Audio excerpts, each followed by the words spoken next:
Yo, yo.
Yo, yo, yo.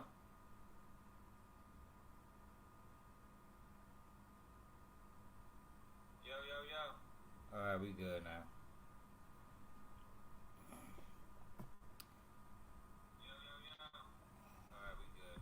2800, what it is, man. What it do, you pep me?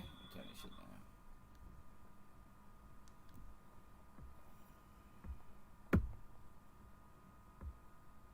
You hear me now, right?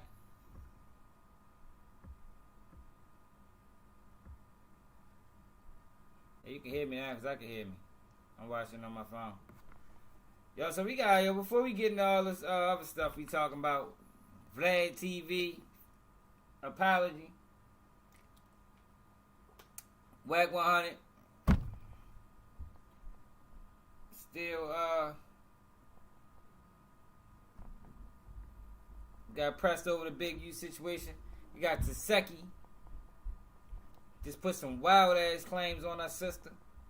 Like, yo, we living in wild times, y'all. I'm telling you.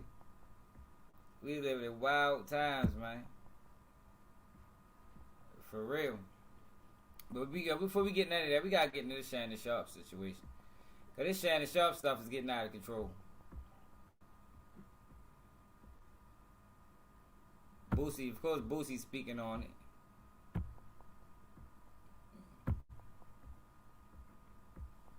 This Shannon Sharpe stuff is out of control, man. Yeah, but what I be telling y'all though, man. What I always tell y'all about these people, like, yo, they only want to be black when it's beneficial. Whenever it's beneficial, we allow them to come back to being black. Nah, man, fuck that. Nah, yo. You gotta stay over there with it. Yeah, man. That's who he was rocking with to begin with, wasn't he? Wasn't Shannon Sharpe one of the ones that was talking about Kyrie Irving and how Kyrie Irving so stupid and how Kyrie Irving need to follow the rules, and wasn't that Shannon Sharpe? I'm sure it was. I did a video on it. I'm sure that was Shannon Sharpe. So I called him out when he did it. When they got Kyrie Irving, all that motherfucker suspended for all them days because they ran all them narratives on him on ESPN about how he was dumb, and all he did was share a tweet. He was full corporation mode then.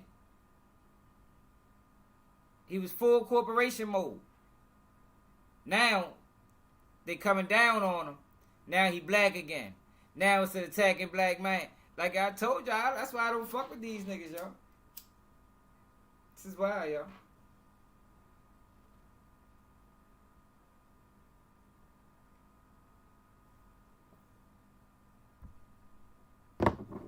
This is why I don't fuck with them niggas. This is why I lanes on them. I call them sellouts. I call them all type of names. Because this is what they always do. And I'm going to show you what I'm talking about.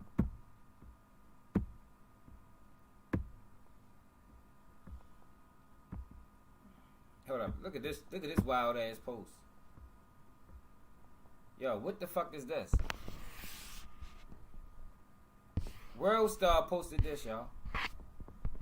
You have 30 minutes to hide a USB in your house before being raided. Where are you hiding it? What the fuck type of question is that? Like, yo, who answers that?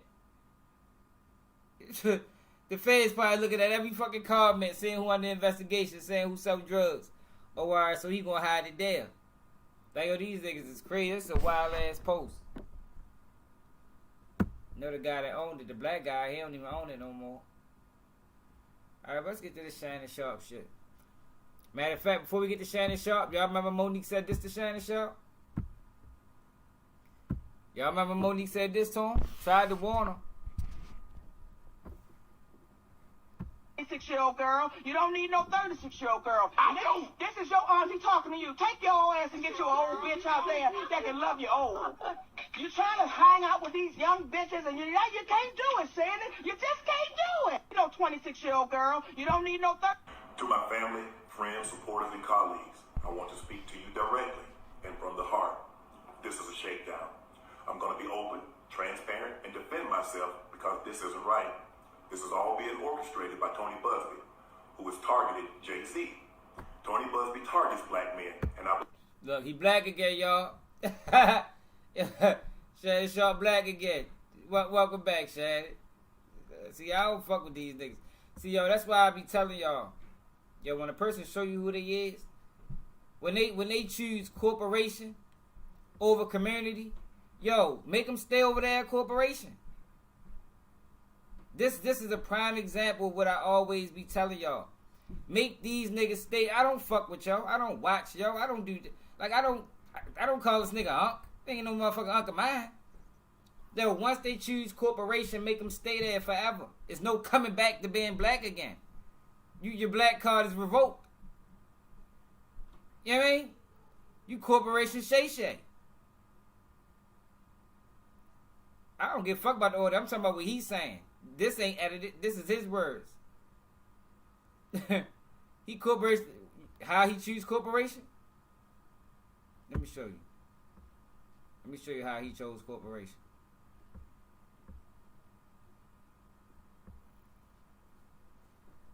What the fuck I gotta sign in again? Come on now. They be killing me with this shit.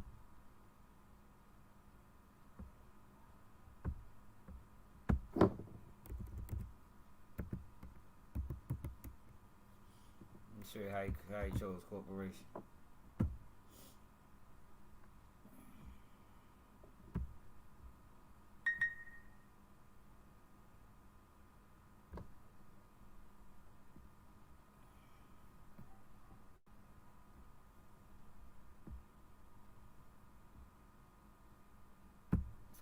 It's Corporation Sharpe. Don't fuck with these niggas, man. We keep allowing niggas to do that shit. Same shit Wallow do. Same shit. They all do it. They all want to be black when it's beneficial. But then disrespect and say some of the wildest things about the community. But whenever these corporations start coming down on them, now they back. Now they back.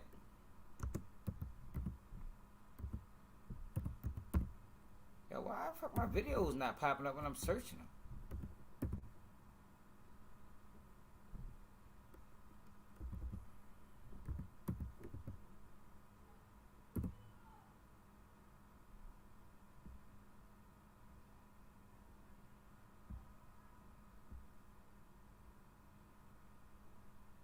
Only 6 minutes long. It's a little longer than 6 minutes.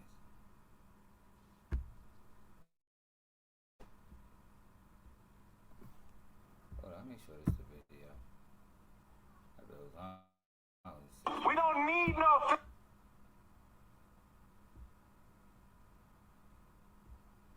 Oh, here you go.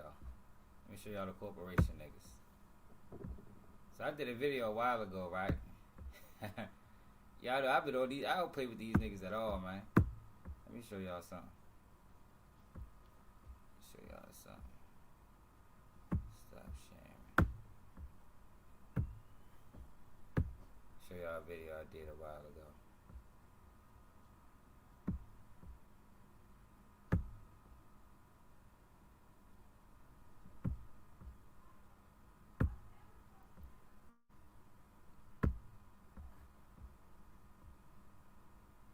I know I'm blind. We don't need no fences. We got us the gun line. Tell them about the gun line, boss. This is the gun line. So we need them motherfuckers need to stay on the gun line. All right, so it's LeBron. On any hate.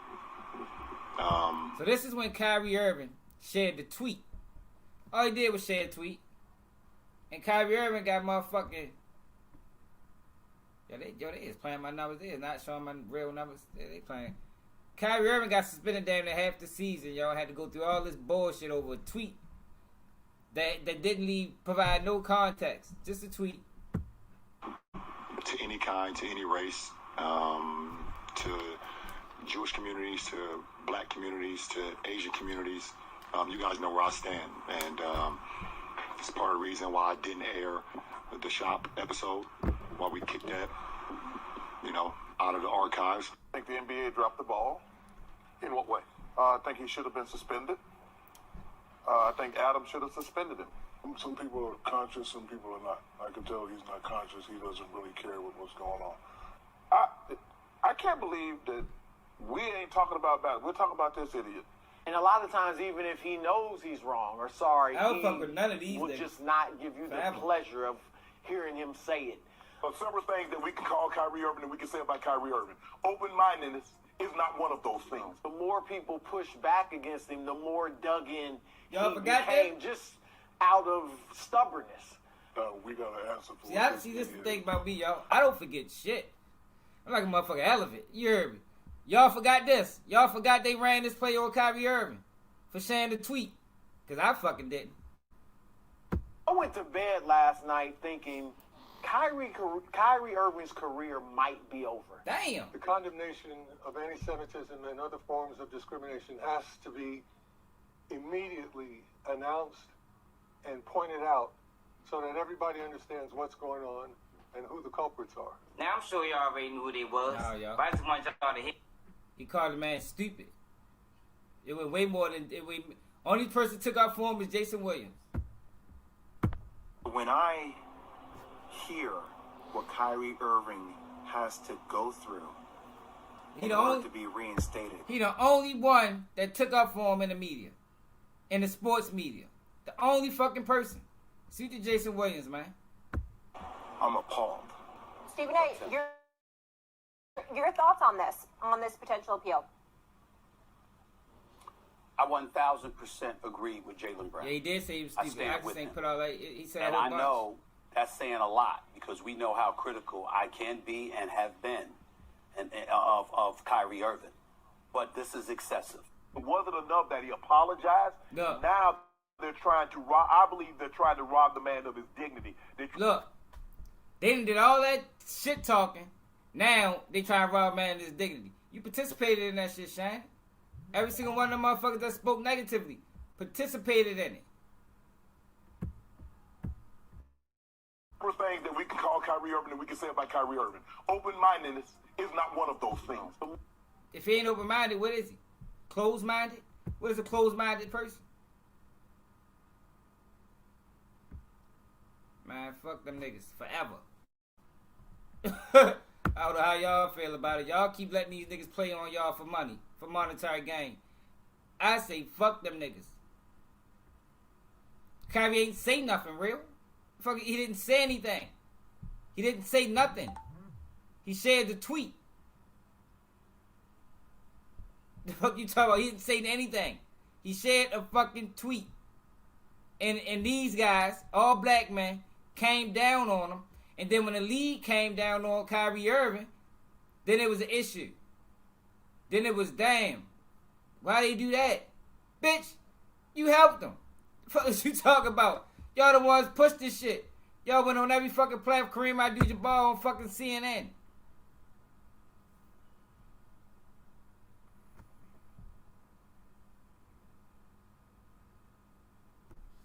Yo, why the fuck do they don't give a fuck about no tweet that's about blacks being the real Jews? That's what the tweet was about. The tweet was about blacks being the real Jews.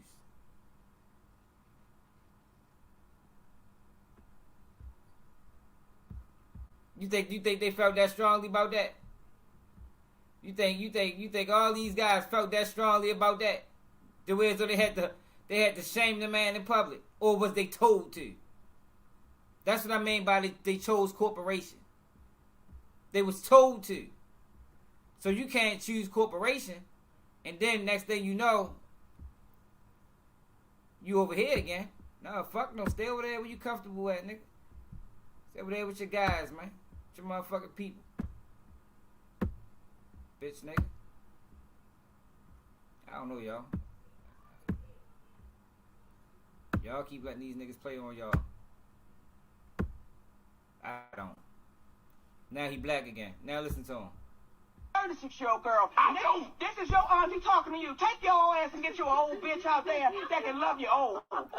You trying to hang out with... I believe he's going to release a 30-second clip of a sex tape that tries to make me look guilty and play into every stereotype you could possibly imagine. That video should actually be 10 minutes or so. Hey, Tony, instead of releasing your edit, put the whole video out. I don't have it, or I would myself. You know what happened, and you're trying to manipulate the media. Oh, yeah? The encounter in question took place during the day at her invitation, and now that appears to be a deliberate setup, coordinated by Gabby, also known as Carly on OnlyFans. Gabby and Tony Busby want $50 million. What they're getting is sued for defamation and trying to take me down. My career is all about real talk and honesty. I know my family and fans. To my family, friends, supporters, and colleagues, I want to speak.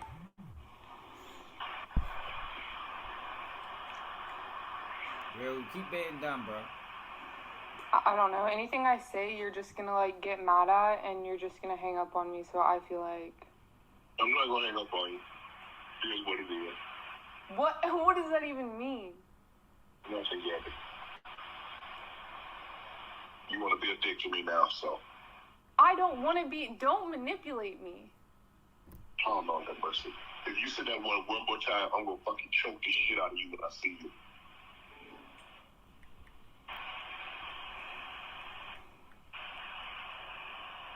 Thank you.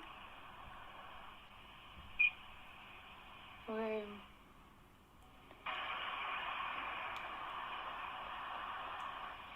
Now look, right?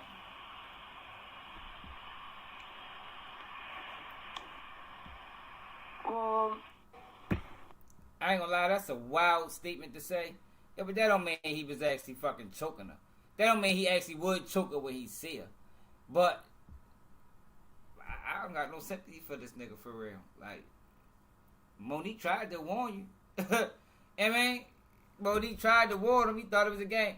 Like, why is you out here fucking with 19-year-olds, man? Like, she's a fucking child. I don't even understand how you even get put in a trick bag by a 19, 20-year-old at 54 years old. Like, oh, you supposed to be 10, 20 steps ahead of her motherfucking ass for real. What the fuck is this? Alright, so look, right? So Tony Busby then put out 2 statements. You're gonna read both of them. Damn, I didn't say one.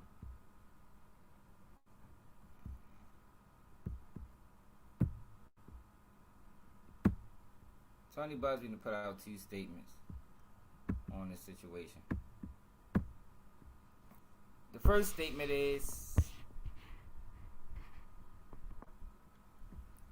Shannon Sharpe released false and misleading statements through his attorney.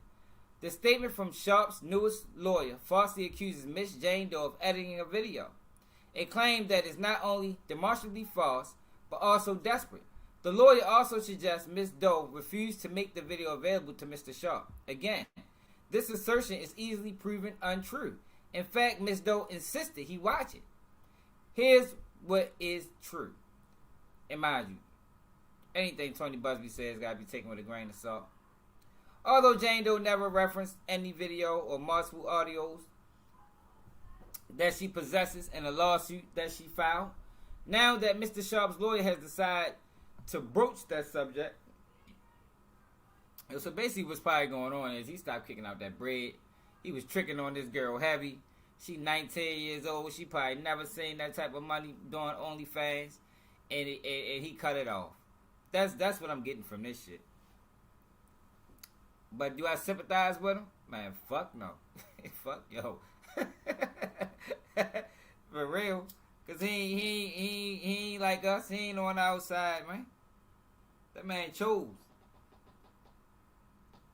That man chose his side with that Kyrie Irving situation.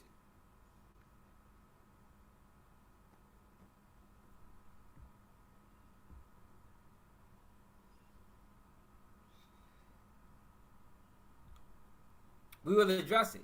An incredibly damning video does indeed exist. The contents of that video speak volumes about Mr. Sharpe and his behavior. That video, which will be played to the jury, is extremely problematic for Mr. Sharpe. Sharpe's team, as I anticipated, disclosed the existence of this video in an effort to try and to get ahead of it. That effort will fall flat. Damn, Sharpe, what the fuck you doing the video, bro? These niggas weirdos. Yo, share the live, yo, because YouTube must ain't sending out no notifications. Yo, there's no way we only got 12 people. Like, yo, y'all see how they playing with our numbers right now? 12 people, yo. Out of almost 25,000 subscribers, yo, only 12 people tapping in. Come on, man, that's bogus. That's why I be going live from my phone, yo. Because whenever I go live from this app, I don't know what it is, but they do us real greasy. In his statement, Mr. Sharpe's attorney referenced several texts.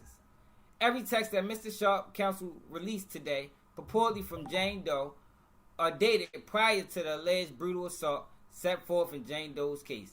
Those texts were obviously released in an effort to distract the public attention from the allegations in Jane Doe's lawsuit. It won't work. A little history: back in early February, our office contacted Mr. Sharpe on behalf of Jane Doe and broached the subject of a meeting. Multiple conversations took place. Ultimately, a mediation occurred. Mr. Sharpe was represented by different lawyers in that mediation. That mediation process went on for more than 6 weeks, ultimately leading to Mr. Sharpe making an incredibly significant offer to settle. Ultimately, Jane Doe refused the hefty sum offered by Mr. Sharpe and instead to file this case. So he must have been talking to her about finances. You must have talking to her about money. So she knew he had money. And that bitch talking too much. Yo was talking to that girl about money, man. Cause you gonna find out later on that he offered her motherfucking $10 million. Prior to engaging in the mediation process, Mr. Sharpe counsel insisted on Jane Doe signing a confidentiality agreement. Mr. Sharpe attorney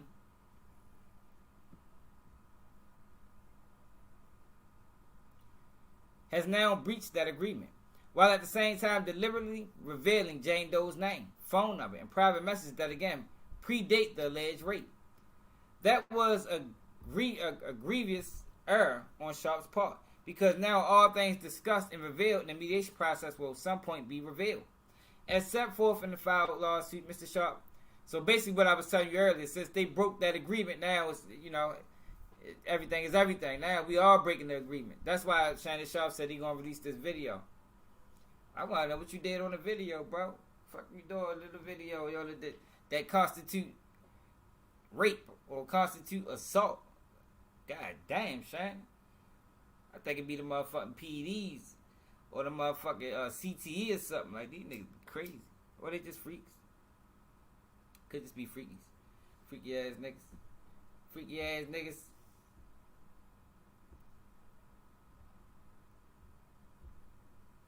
Alright, now we got 22 people. They're not even changing. Yeah, cause Dirk ain't choose the motherfucking establishment. You know what I mean? These motherfuckers chose establishment, man. So when you choose establishment, this is what you get. How many times we seen it? This ain't the first time. This ain't gonna be the last time. When you choose establishment over community, this is what you get. You get slandered. As set forth in the filed lawsuit, Mr. Sharpe's conduct throughout the 2-year relationship reveals a pattern of narcissism, manipulation, and coercive control. It grew progressively worse. So I got the lawsuit, y'all. We had to read the lawsuit. I'm ready to put that in the title. Sharpe's new lawyer claims in his statement that the evidence paints a clear picture. He was right about that. It's just not the picture he wants the public to see. Although we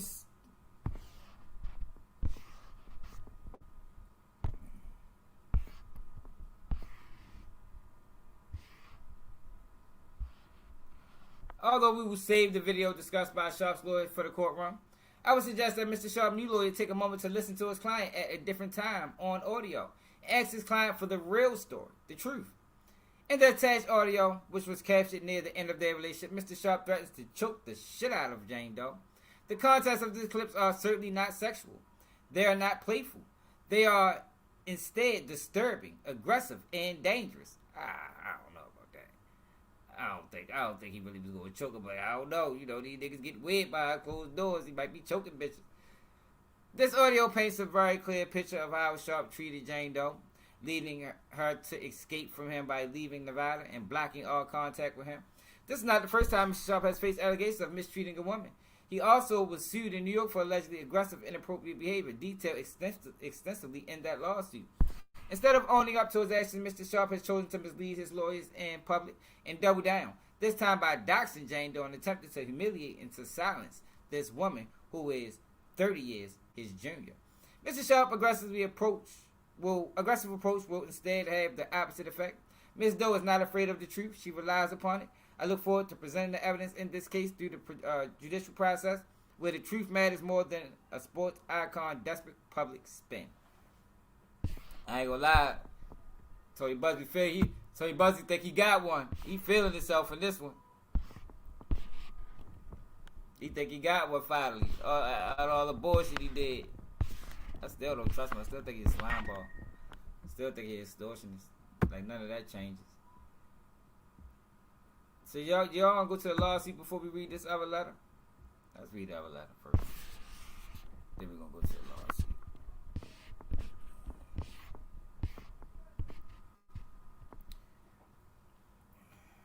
Alright, hold up. So let me show y'all this before we get to that.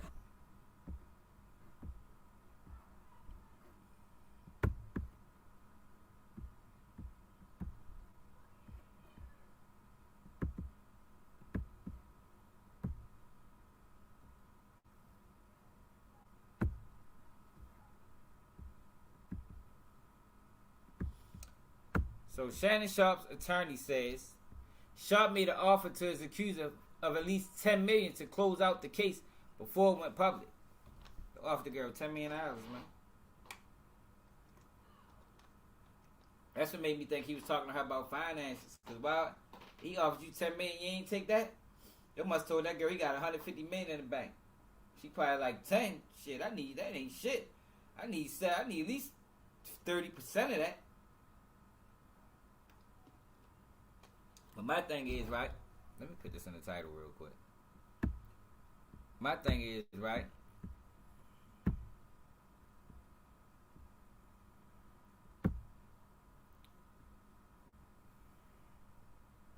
yo, how do you go in a 2-year relationship with a fucking prostitute, an OnlyFans model, bro?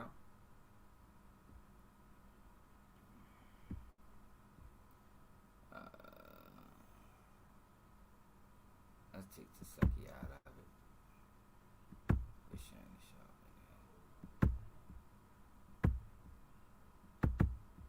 God damn, yo.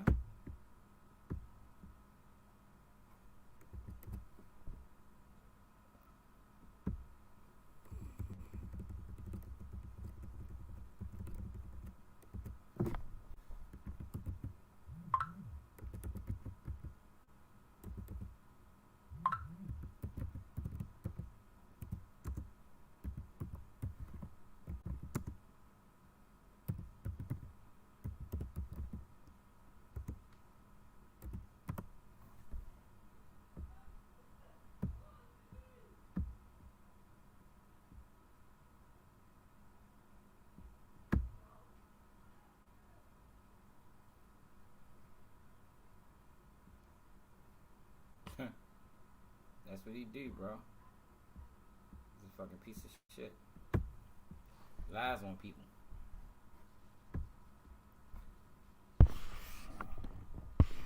One of Dirk homeboys just posted something earlier. Some nigga named OTF something. Alright, so it say prior to engaging in the mediation process, Mr. Sharpe counsel insisted on Jane Doe signing a confidentiality agreement. Mr. Sharpe's attorney has now breached that agreement, while at the same time deliberately revealing Jane Doe's name, phone number, and privileged messages that again predate the alleged rape. This was egregious error on Shannon's part because I already read this.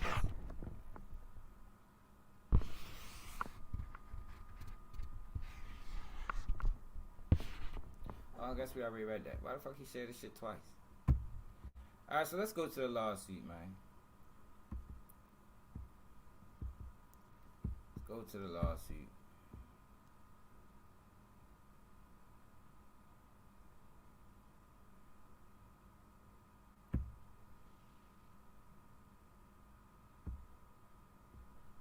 Let's go to the lawsuit. See what the fuck really going on in those old club Shay Shay. God damn, Shay Shay. Fuck, you find yourself in this type of situation, bro. Motherfuckers don't like listening, man.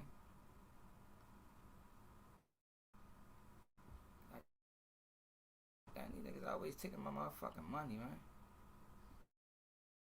What up,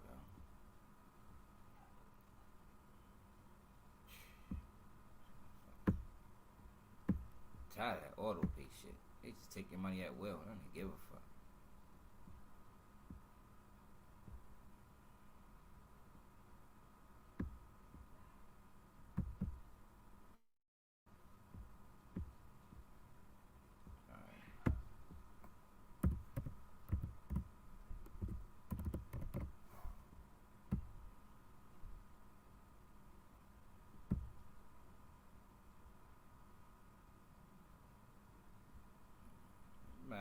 I think Shannon Sharpe be lying.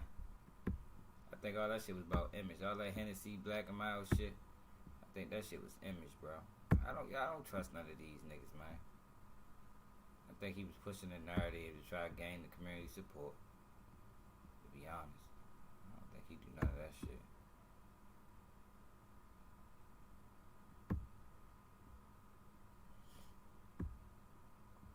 Yeah, that's what I'm saying. I don't even understand how he allowed that.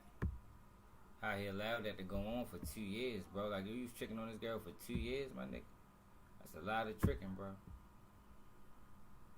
That's a lot of tricking, my nigga.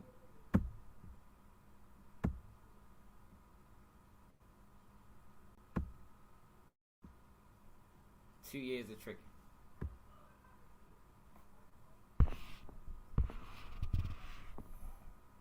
How many pages this lawsuit is? 14 pages. Alright, so we can read this real quick.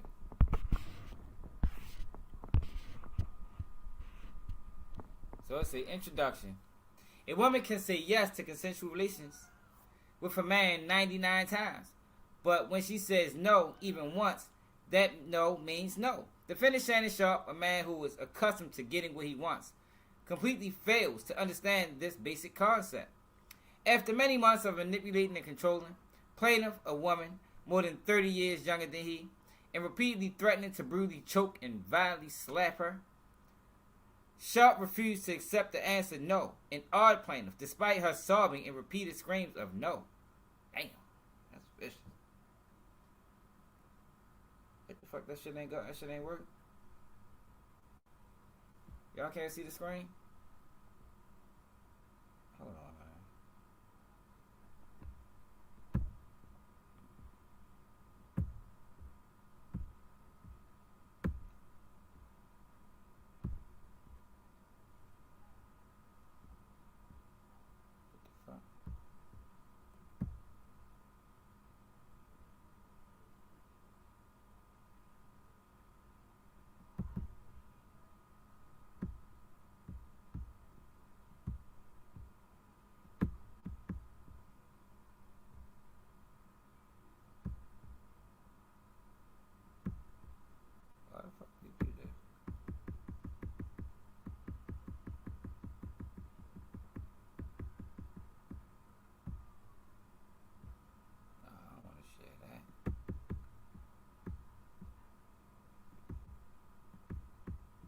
fuck? Hold up, y'all.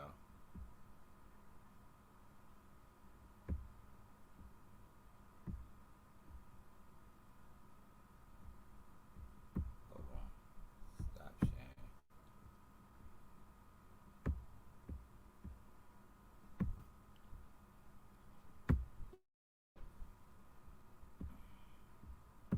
Here we go.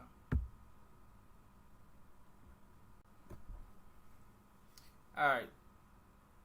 Ah, damn, Shannon.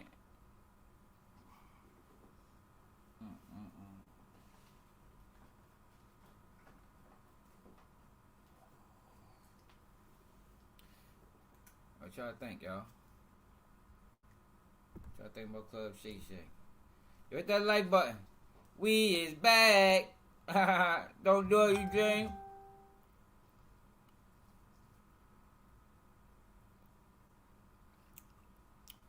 Hey, yo. Diddy and Cash was in a 9-year relationship, bro.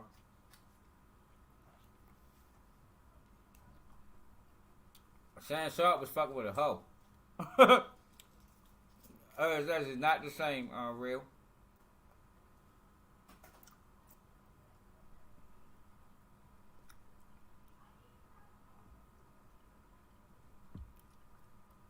What you mean trying to you can't hear? So that was a bitch.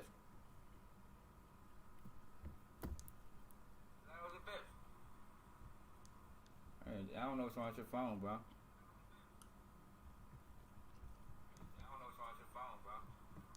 Can y'all hear me clearly?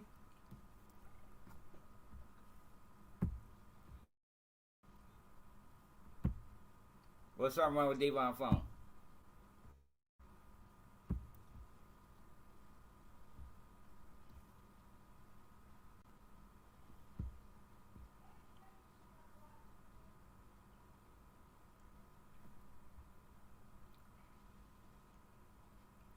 I don't give a fuck about no Pope.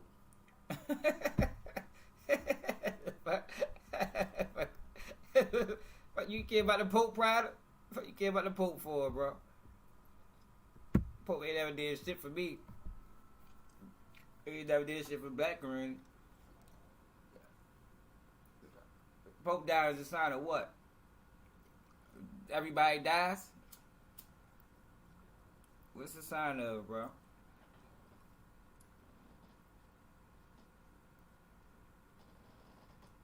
Yeah, what is they Prada? Real talk, bro. You know you my man, bro.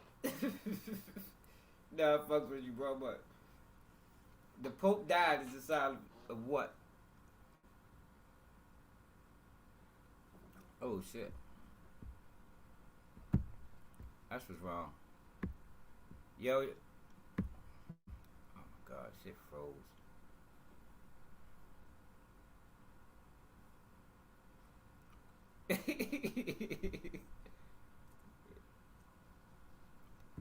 No, my fucking screen froze, y'all. I guess. Can y'all still hear me? Can y'all still hear me? Alright, we good. Alright, let's get back to the Shannon Sharpe shit.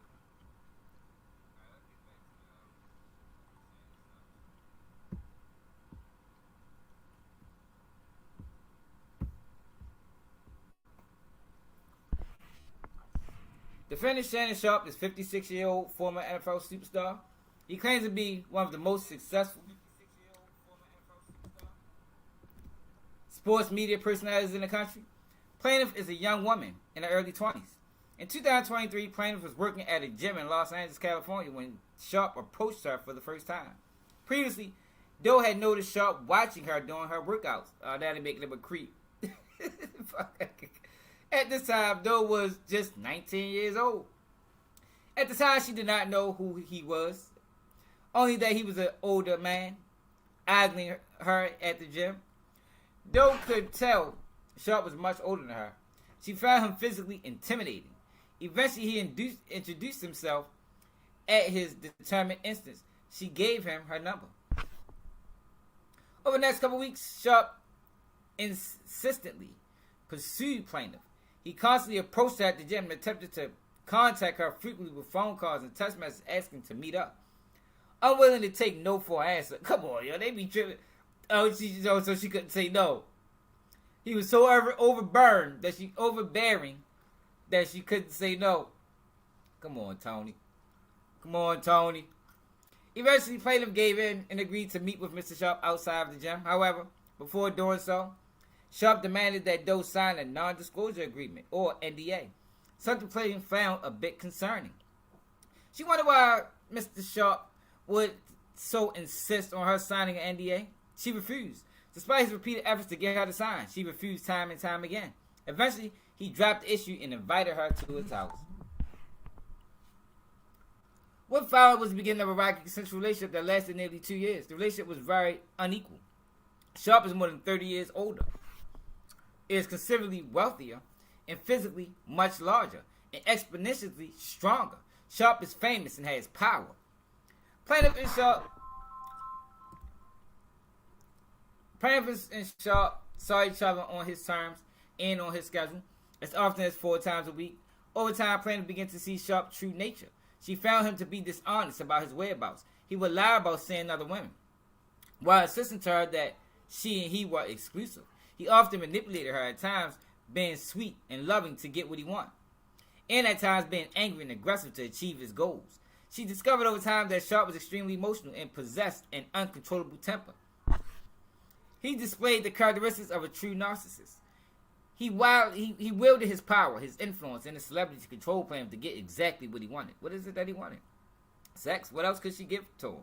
Whenever he wanted it, all while jealously guarding what he considered his for himself. By October 2024, Sharpe's behavior had grown progressively worse beyond anything plaintiff had experienced with him before. At this point, he was insisting upon recording their sexual activities. Oh, he got that ditty in him. Sometimes without her knowledge. Sharpe was also sharing the videos with others without her permission or knowledge. Sharpe would repeatedly tell Doe that he wanted to do things that would make no other man want her. By this point, Sharpe was no longer able to credibly maintain that the relationship was exclusive. He had at this point accidentally or on purposely to advance his career went live on Instagram while having sex with another woman. I told y'all it all started with Michelle. Michelle fucked everything up, man. Chasing clout. Because that shit definitely was intentional. If y'all think that shit wasn't intentional, then y'all don't know what world we living in.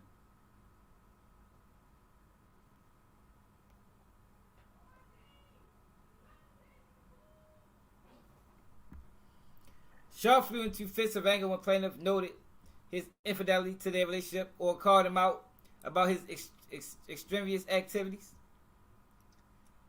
What had once been manipulation, control, intimidation now became something far more dangerous and sinister.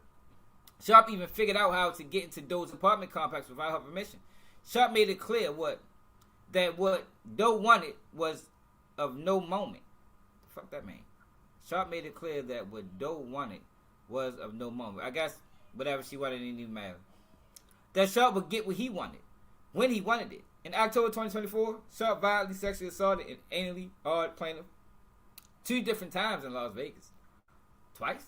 Fucking do that shit twice. Blatantly ignoring her request for him to stop. He did it again in January.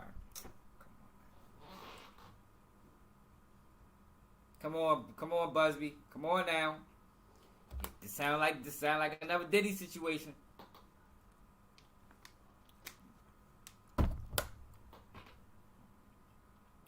So he did it in October, and then did it again in January. How? So she went back again for another anal R-ing? Like, what the fuck type of... She wanted seconds. Man, get the fuck out of here, man. I'm not buying it. I ain't buying it. She came back for seconds. Plaintiff left Nevada and temporarily escaped defendant Shannon Sharpe. She now seeks justice through his actions and other means. Plaintiff seeks compensatory and punitive damages. In this matter, excess of $50 million.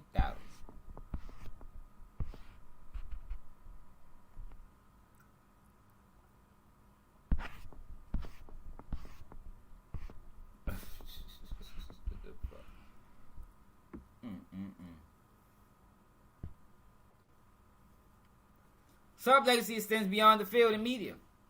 And in one glaring area, it is not good. Sharpe has a documented history of abusing and mistreating women. As an example, he is currently a defendant in a lawsuit before the Supreme Court of New York, facing claims from a woman of intensely infliction of emotional distress, among other allegations. Many of the factual allegations in the New York case are eerily similar to his actions toward plaintiff here. According to the New York lawsuit, Sharpe forcibly subdued the plaintiff in that case, forced her to her knees and subjected her to non-consensual oral sex despite her repeated these niggas, they never go learn. Protest. When she resisted, he persisted. He would not take no for an answer, according to the lawsuit. The plaintiff therein feared for her safety, just as plaintiff fears for her safety now. The New York lawsuit further alleges that Sharpe escalated a non-consensual vaginal penetration, all while telling her that he would make it so no other man would want her. He always do this. He always go to one lawsuit and put the same verbiage in his lawsuit. These words were apparently not a one-time thing. Plaintiff herein too has heard Sharpe say those exact words to her. In 2024, Sharpe live streamed himself on accident having sex with a woman. Upon information believed, he did so on purpose to seek media exposure and to attract social media views and attention. Who told y'all that? Me. Remember, they cut my live off for going in on Shannon Sharpe about that. Yo, who was on that live when they clipped my live when I was going in on Shannon Sharpe for running that fucked up ass play? For demeaning itself for monetary gain. And they cut my live off. Y'all remember that? Who remember that? That was September 2024.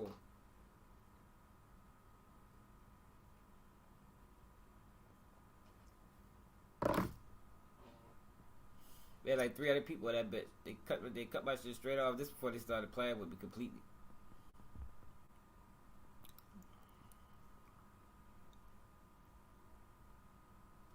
To live stream himself, he would have had to deliberately swipe right on Instagram to activate the live feed. Sharpe claims it was accidental. However, discreetly recording sex without his partner knowledge is something he is known to do. He did so with the plaintiff herein. Plaintiff discovered that Sharpe had been secretly recording their sexual encounters without her consent. When she confronted him, he similarly dismissed her concerns, claiming the videos were for his own personal use. That, too, was a lie. Upon information belief, Sharpe was on multiple occasions shared the records with his friends and associates. At one point, he even forced plaintiff to have sex with him while FaceTiming one of his childhood friends named Bucket. Damn, why they put Bucket in the lawsuit? Yo, Bucket ain't got nothing to do with it. Keep Bucket out the lawsuit, man. Whenever plaintiff would get up the courage to object to Sharpe's outrageous conduct, which was not often, he would aggressively and angrily put her back in her place. Sharpe isn't just a sports icon, he's something far worse. He is a flawed, narcissistic individual who spent years using his fame, power, and influence to manipulate, control, subjugate, and violate women. With this suit, plaintiff intends to put an end to this egregious conduct.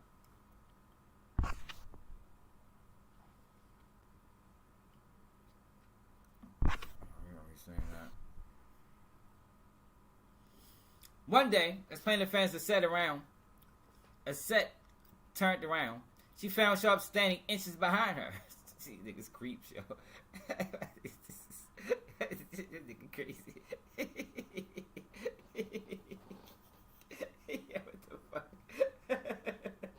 Yo, what's wrong with you? Yo, I hope this shit ain't true, yo. God damn, Shannon. That's how you feeling, yo. My man was aggressive with it. My man was slap the ass. My man was slap the ass at the gym. You gonna get that close to it.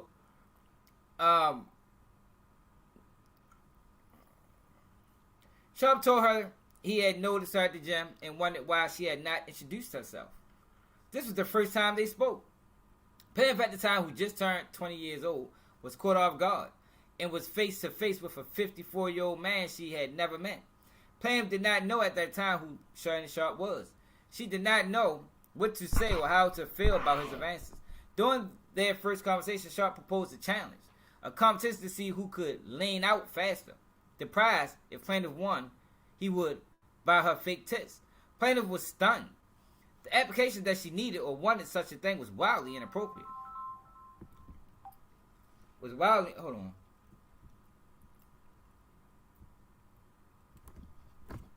Hello? Yeah. What you doing? I'm on live. Where you at? You off work? You still at work? Alright, I'll call when I get off live.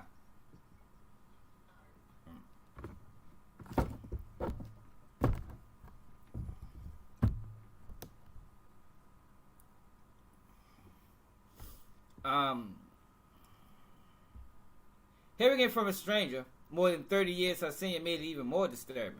I ain't gonna lie, that is disturbing if that happened. That is some wild ass shit to do. Yo, can we get the likes up, yo? They're already playing with the numbers, yo. For the people that said, can y'all at least hit the like button? I gotta keep leaving out and coming back in to get the fucking real numbers. Throughout their subsequent accounts at the gym, Sharpe made sure plaintiff understood who he was, a celebrity and TV personality. Over the following week, Sharpe made himself unavoidable. He was at the gym when she was. He constantly called and texted demanding she come to his Beverly Glen mansion. Plaintiff repeatedly declined and made up excuses to make her seem too busy to see him. But he would not stop. Sharpe would not be deterred. Eventually, plaintiff gave in. But before she could meet him outside the gym, Sharpe made another demand. She had to sign a non-disclosure agreement, an NDA. He refused to explain why and would not let her see a copy of the proposed agreement. He simply insisted she sign one. Plaintiff refused after multiple attempts. When he realized she would not cooperate, he finally dropped the issue.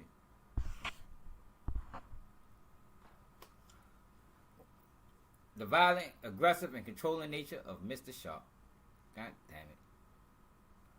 The first night plaintiff went to Sharpe's house, the experience was unlike anything she has dealt with before, disturbing, unsettling, and given his subsequent conduct very illuminating.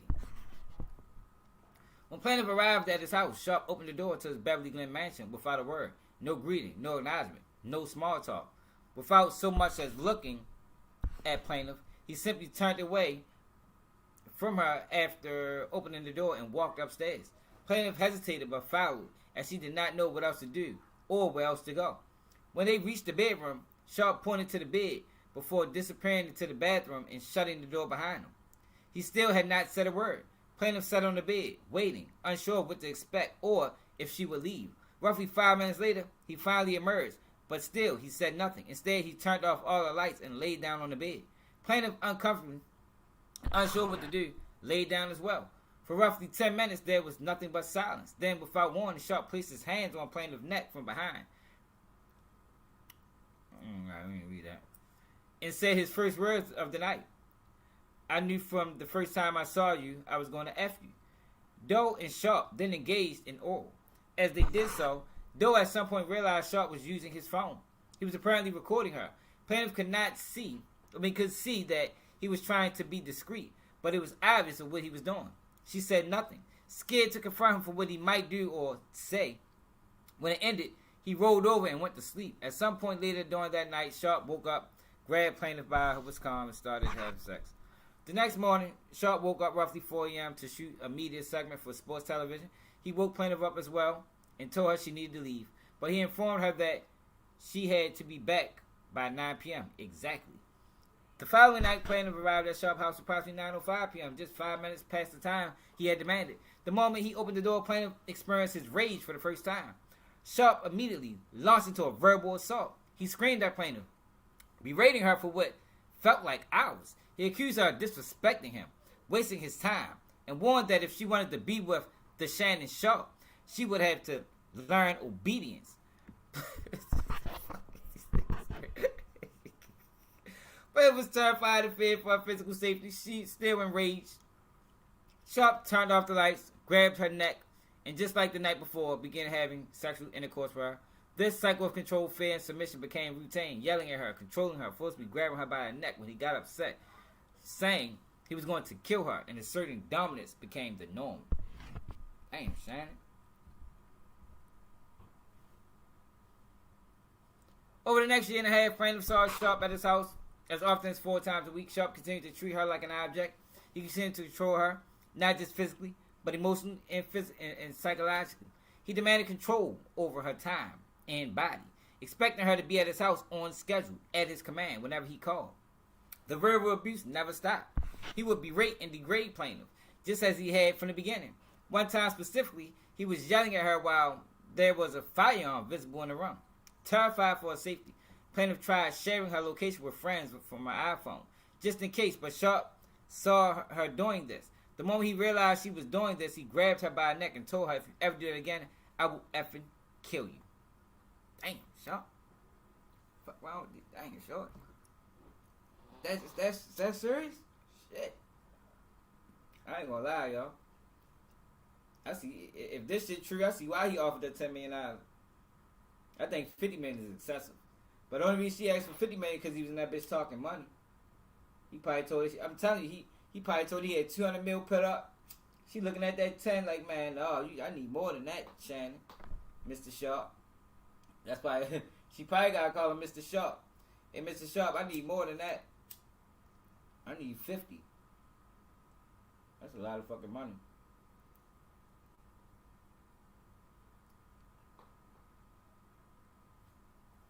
That shit crazy. Hey, Real, do you see the difference in this lawsuit and the wording compared to the Diddy lawsuits? The Diddy lawsuits sound like this lawsuit. I'm gonna keep it real. It sounds like it could be believable. It does. Even though I don't like Tony Busman, I think he's slime ball and everything I always say about him. This shit sounds believable to me.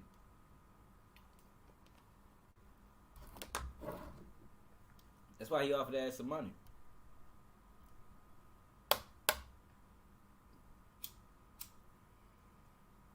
His lawyer admitted he offered the $10 million. He ain't offered $10 million for no reason. He offered $10 million just to keep it out the media. Nah, I don't know. He offered $10 million because he was at that bitch treating this girl bad. Treating her as like a motherfucking stool pigeon.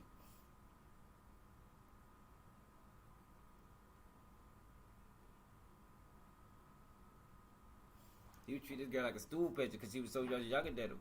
But I told y'all, yo, most of these guys that chase younger women, this is why. It's a control thing. You know what I mean? It's a control thing. Sharpe aggression and rage continued to escalate to the point that plaintiff friends began to fear for her safety. For example, when plaintiff was with her friend, they could hear Sharpe yelling at her over the phone and would ask her if she was safe and if she was okay. In the summer of 2024, plaintiff and Sharpe each moved to Las Vegas for their own reason. Sharpe liked to say that plaintiff followed him to Vegas, but that too is a lie. Once in Vegas, Sharpe again insisted that plaintiff sign an NDA. She refused again. He persisted, but after enough resistance, he let it go and continued seeing her multiple times a week.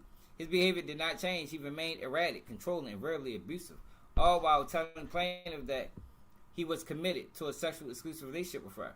Then in September 24th, Sharpe humiliated plaintiff. He live streamed himself having sex with another woman on Instagram Live for over 1.1 million followers to see.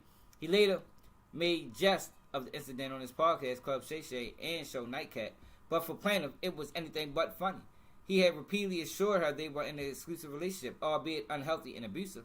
That was a lie that not only hurt her emotionally, it made her fear for her sexual health and risk of sexually transmitted diseases. At this point, plaintiff began to pull away from Mr. Sharpe. She stopped answering his phone calls and stopped telling him where she was and when he would demand to know. Where she was when he demanded to know. Plaintiff's feeble attempts at freedom and independence further upset Sharpe. He began flooding her phone with calls, demanding to know where she was. He called relentlessly, multiple times per hour. The harassment became so unbearable, plaintiff frequently began leaving Nevada, determined to cut off communications, resist his efforts to control her, and attempted to reclaim some control of her life. It took courage for plaintiff to make this effort. She remained terrified even though she was 1,000 miles away. Sharpe simply would not accept independence or freedom for plaintiff. In October 2024, just after plaintiff returned from Europe, Sharpe's behavior became more angry, aggressive, and now violent. Damn, Sharpe. On October 6, 2024, plaintiff was working out at Nevada gym. Following her usual routine, as she worked out, she saw Sharpe aggressively approaching her. She could tell by his look and the way he moved quickly toward her that he was furious. for having been ignored. As soon as he got close, he told her, "Sit the fuck down. I'm going to kill you." Damn. Jesus Christ, this nigga's a killer. I ain't never think Shannon Sharpe was no killer, man. I don't know. Like, I don't know about the kill part. But you never know. These niggas, when they cut out of these women, that shit get vicious. Yo, plaintiff refused. "I don't want to talk to you. You cheated on me." His response was dismissive and controlling as usual. "You don't have a choice." Sharpe demanded that they talk in private. Again, plaintiff told him no. She made it clear she did not want to talk to him, be alone with him, or want him coming to her home. But Sharpe didn't care. He never took no for an answer. Sharpe forced plaintiff under threat to get into his car and go to her house. Once Sharpe was inside her apartment, plaintiff tried to keep the conversation in the living room, but Sharpe refused. He demanded they go to the bedroom. She said no. He didn't listen, nor did he care. Once inside the bedroom, Sharpe grabbed her from behind and forcibly positioned her to perform oral. He held her in place and then forced her to begin performing. He became even angry and said, "You've disrespected me so much. I'm going to punish. Damn. I'm going to make it so no man will want you again." Plaintiff at this point was crying and sobbing. Tears streamed from her face as Sharpe repositioned her and took her from behind and inserted. As he forcibly turned around and looked at me, Sharpe grabbed her head, forcing her to look at him as she sobbed. He said at that point, "Look at this. Look at my arm. I've got chills. That's how good this is." What the fuck? Alright, well, I see this part ain't fun. Sharpe forced him on the plaintiff in order, despite her sobbing and agony as it happened. He told her in a moment she was crying that the experience was so good it was giving him chills. Sharpe behavior demonstrates that he believed plaintiff to be his personal property, possessed and owned by him. He also believed that the laws do not apply to him, that he could take what he wanted, and that no one could or would stop him. He was in is wrong. I believe it makes sense. Like, yo, this lawsuit don't sound like them Diddy lawsuits where motherfuckers get with a remote control and gunshots ring out and people being chased and nah, this sounds about typical for a motherfucker for a person that's what you wanna call it? Controlling. You know what I mean? And he dealing with a younger girl, he probably, you know what I mean? That's crazy.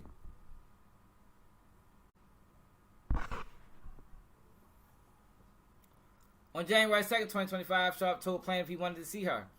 Sharpe persisted and reminded plaintiff that he had a combined Christmas and birthday gift to give to her. As he previously promised her a gift, she ultimately allowed him to come over to her apartment. She regrets that decision. Once inside her apartment, Sharpe began undressing. Plaintiff firmly stated multiple times that they would not have sex without protection, demanding that he wear a condom. She knew that in the past he refused to ever use condoms, and believed that her demand would stop him from having sex with her. But although he refused to use a condom, he still insisted on sex. She tried to resist him. She screamed. She had previously expressed concern for her safety, knowing that he had been involved with other women, increasing the risk of transmitting the disease. The more she begged, Sharpe became more aggressive and made it clear he would not wear a condom and he was going to have it his way with her. Sharpe grabbed her, pulling her around and positioning her, which lasted roughly 2 minutes. Then Sharpe repositioned her and forced him.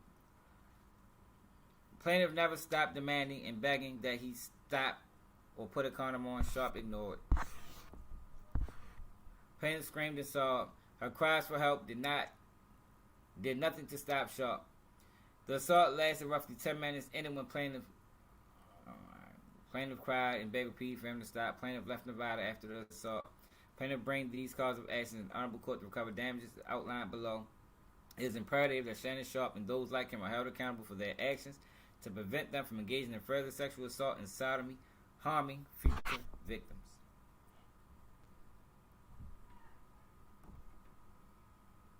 I ain't gonna lie, y'all. This shit sound wild.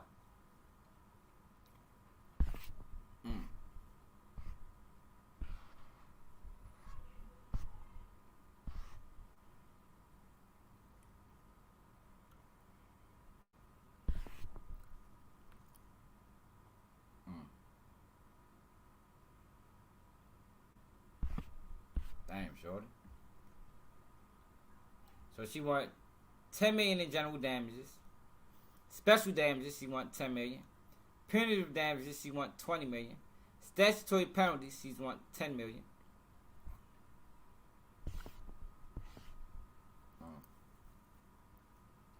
Damn, Sharpe. We just put him in the weirdo category with the rest of the weirdos. I mean, ain't really too much to say about it. Alright. Put Shannon Sharpe in the weirdo category. I don't know what's up with these niggas, man. These niggas wild. They wild as shit, yo. What's up with them? I told y'all, yo, guys that prey on younger women, it's a reason why. You know what I mean? Especially you talking about 19 and you 54.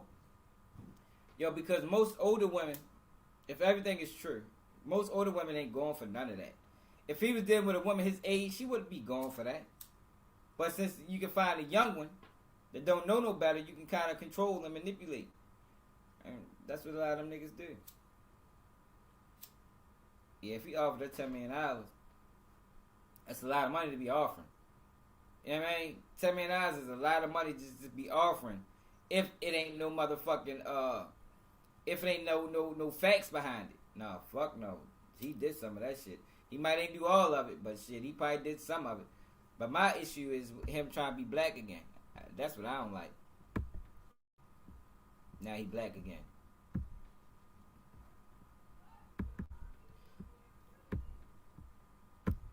I don't like this shit.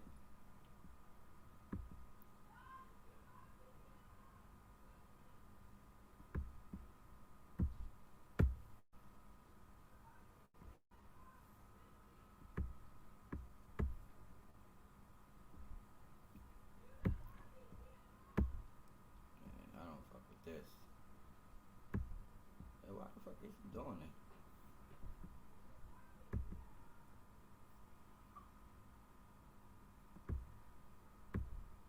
He's not.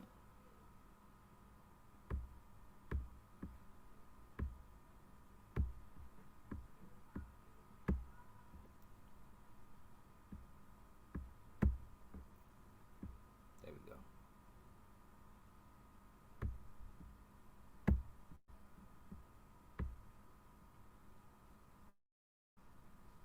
Family, friends, supporters, and colleagues, I want to speak to you directly and from the heart. This is a shakedown. I'm going to be open, transparent, and defend myself because this isn't right. This is all being orchestrated by Tony Busby, who has targeted Jay-Z. Tony Busby targets black men, and I believe he's going to release a 30-second clip of it. See, now this shit making me bad, right? Because you see what he just did? That Jay-Z shit was garbage. That Diddy shit was garbage. I ain't gonna lie, bro. This shit sounds believable. This don't sound like them lawsuits that was filed on Jay-Z with a 13-year-old went to the VMAs and nah, fuck no. This don't sound like that, bro. This don't sound like that, my nigga. This shit sounds like a guy dealing with a younger girl.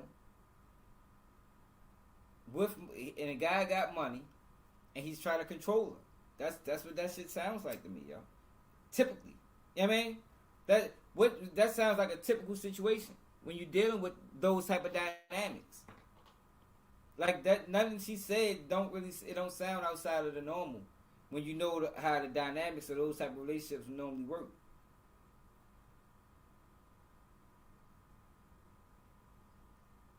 But now,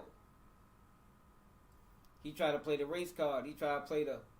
But you chasing white women, though, bro. Like, you got a history of chasing white women. Now you want to play the race card. But that's what you know? I don't get that. That doesn't make sense to me. You have a history of chasing white women, bro. Documented. Talks about it. Now, you faced with this situation... And now it's black men. Black men this. Black men that. Black people this. Man, fuck out of here, Sharpe. I ain't trying to hear that shit. A sex tape that tries to make me look. Yeah, we kick out that 50 million, nigga. Hey, Ro, that shit crazy, right? That shit crazy. Yo, these niggas wild, man. That whole article was wild. That lawsuit was wild. I ain't gonna lie.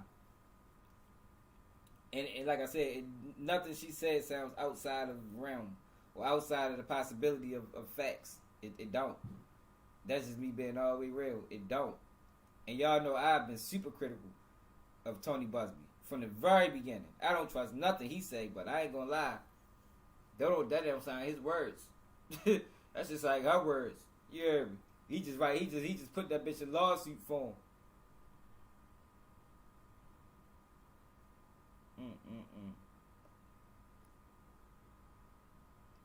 Damn, Bo. Guilty and played into every stereotype you could possibly imagine. That video should actually be 10 minutes or so. Hey Tony, instead of releasing your edit, put the whole video out. I don't have it, or I would myself. You know what happened, and you're trying to manipulate the media. The encounter in question took place during the day at her invitation, and now that appears to be a deliberate setup, coordinated by Gabby, also known as Carly on OnlyFans. Gabby and Tony Busby want $50 million. What they're getting is sued for defamation and trying to take me down. My career is all about real talk and honesty. I know my family and fans know exactly what this is about. And I'm going to be out there telling you whatever I need to say, just like I always do. I love all you guys. Thanks. Family, friends. Man, that weak ass statement. You posted an hour-long live, nigga. Damn, yo. That's fucked up, Shannon. Know what's crazy, right? You got people praying on his downfall. Now, I ain't one of them niggas. So, it was a guy that was on Pat McAfee show. This guy. Paul Heyman. Look at what Joe did. Like this. Now, this was egregious work right here. This what you call dirty work. This is a guy that obviously wanted to see Shannon Sharpe go down. Yeah, it's definitely crazy. Look at what the fuck. Oh shit. See, CM Punk does as much good to my reputation as Shannon Sharpe does to ESPN. Oh no, jeez. Oh boy. All right, see, all right. We don't need that. A lot going on. Don't ooh me. I'm not the one getting sued. Whoa, okay, all right. Whoa. Well, that's crazy. See, CM Punk. That's dirty work right there.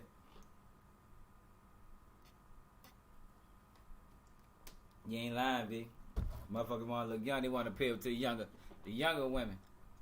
You know good goddamn well everything on his face is gray. Keep shaving. Motherfuckers get way more hair on their face than that. You ain't lying, V.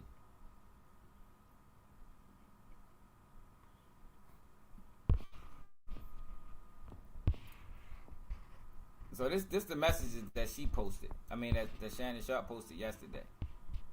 I want you to put a dog collar around my neck and choke me with it while you're effing me. That was October 7th. I know you missed this big juicy A, $25K for each cheek. What the fuck? These niggas crazy. Yo, what the fuck is going on? Well, it was more than that. Where the rest of the messages at?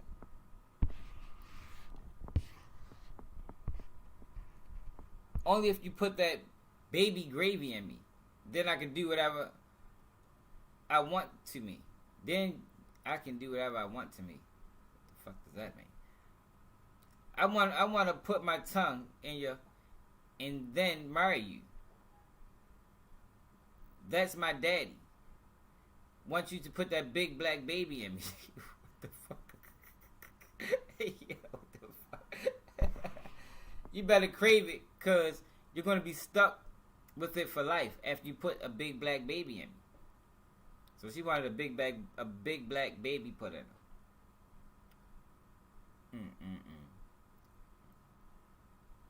her. This is crazy. So I say the text messages from Gabrielle, whatever her name is, to Shannon Sharpe on August 11, 2024.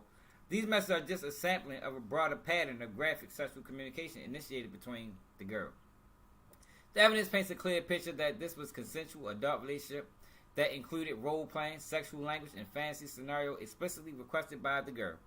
The edited tape that the girl secretly taped and showed to Mr. Sharpe during her blackmail attempt tries to falsely portray, as a result of this editing and out of context from prior text messages, that the sexual activity was not consensual. But Mr. Sharpe now believes her secret taping was all part of a planned setup as part of her blackmail scheme, as distorted by her edited tape, a copy of which she refused to make available to Mr. Sharpe or his counsel. Mr. Sharpe categorically denies all allegations of coercion or misconduct, especially the gross lie of R, and will not submit to what he sees as an egregious attempt at whitemail. He stands firmly by the truth and is prepared to fight these false allegations rigorously in court. He looks forward to vindication through due process and judgment based on the facts and the law. I don't know, bro. He might should have got on the payment plan. He might should have got on the payment plan with that motherfucking 50. He probably could have got on a $50 million payment plan, yo. That's what he should have did.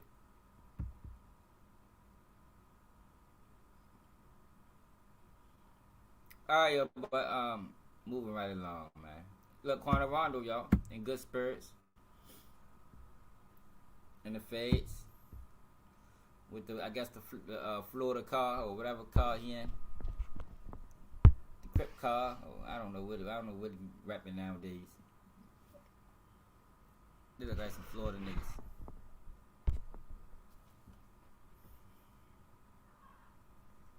Y'all see this? Come on, Philly. Come on, man. You stole my whip last night.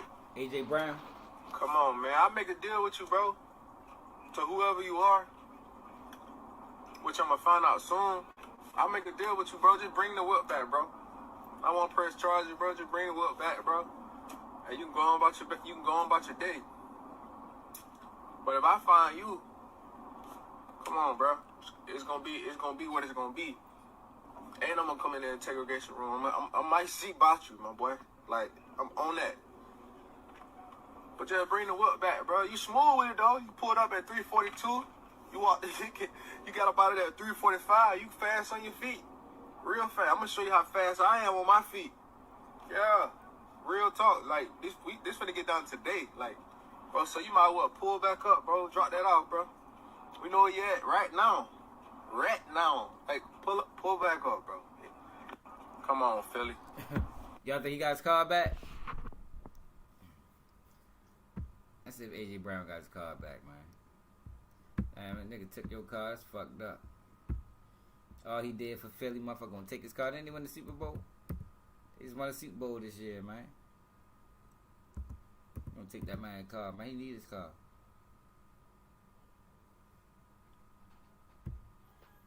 Let's see if he got the wheels back.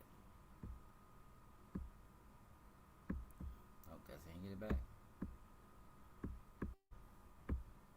You know, it's all by the grace of God, you know? I know that I'm here.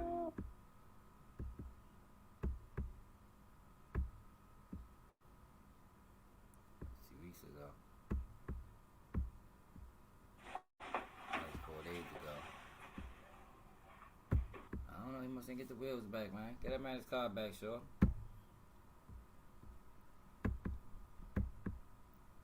It would just be a joyride in it for a couple days. But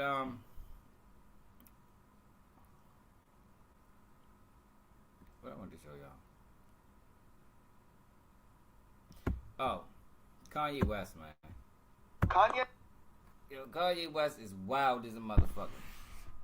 Like, I can't back this message, Kanye. You got my page struck before. Playing your motherfucking, playing one of your motherfucking interviews. I rocked out with you after that. But, yo, this is where we part ways, man. Yo, this is where this is where me and Mr. West part ways. And you never hear no more support from me with Kanye West ever again, because I don't know what's up with Kanye West anymore. Like, I don't know what happened. So let's get to this Kanye West shit, man. Oh yeah, all right. So he in the Georgia car. Shit, he probably still fucking with Florida. I think Georgia and Florida fuck with each other in the feds. If I ain't mistaken.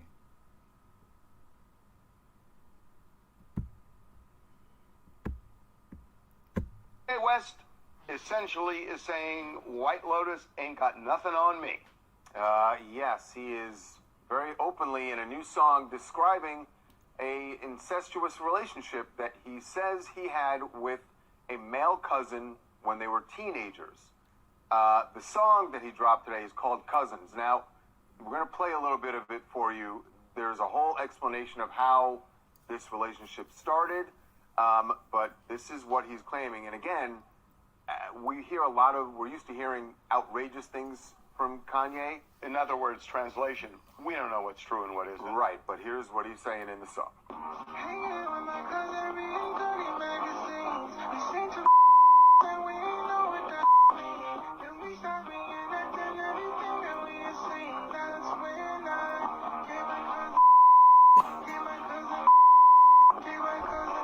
yo, what the fuck? Hey, yo. What the fuck, yo, who was in the studio? I want to talk to whoever was in the studio when Kanye West dropped this. Straight up, yo. Engineers, producers, friends, associates. We need answers. Why did y'all let him upload it? Why did y'all allow Kanye West, yay, as he like to be called, to upload this? It put this on his album. Nobody said anything. Everybody was just sitting back bumping their head like, oh, all right. Hey, yo, fuck no. I'd have walked out the studio. Hey, yo, it's either you take that out or we done. Can't be, I don't give a fuck, we've been friends for 40 years. Yo, take that out, take that off the album, bro. There's way too much information. We do not need to know that. We don't even know if it's fucking true or not. And we don't even care. We don't need to know. Like, whatever happened with you and your cousin, bro, like, you've been in hip-hop for 30 years, bro. Like, if you wasn't going to mention it then, ain't no need to mention it now. Straight up and down. Well, you can kind of figure that out. Yeah. So, look, we don't know. He has been off the rails now for months. I mean, not weeks, for months. And, you know, is this real? Maybe. This is the cousin he's referred to before. This is a cousin he says is actually doing time. He's in prison now for murdering someone. And he's talked about that cousin in public before. But not about this. But never about this alleged relationship between them. Yeah, Kanye's social media has kind of been hinting that he wants to reveal some things lately.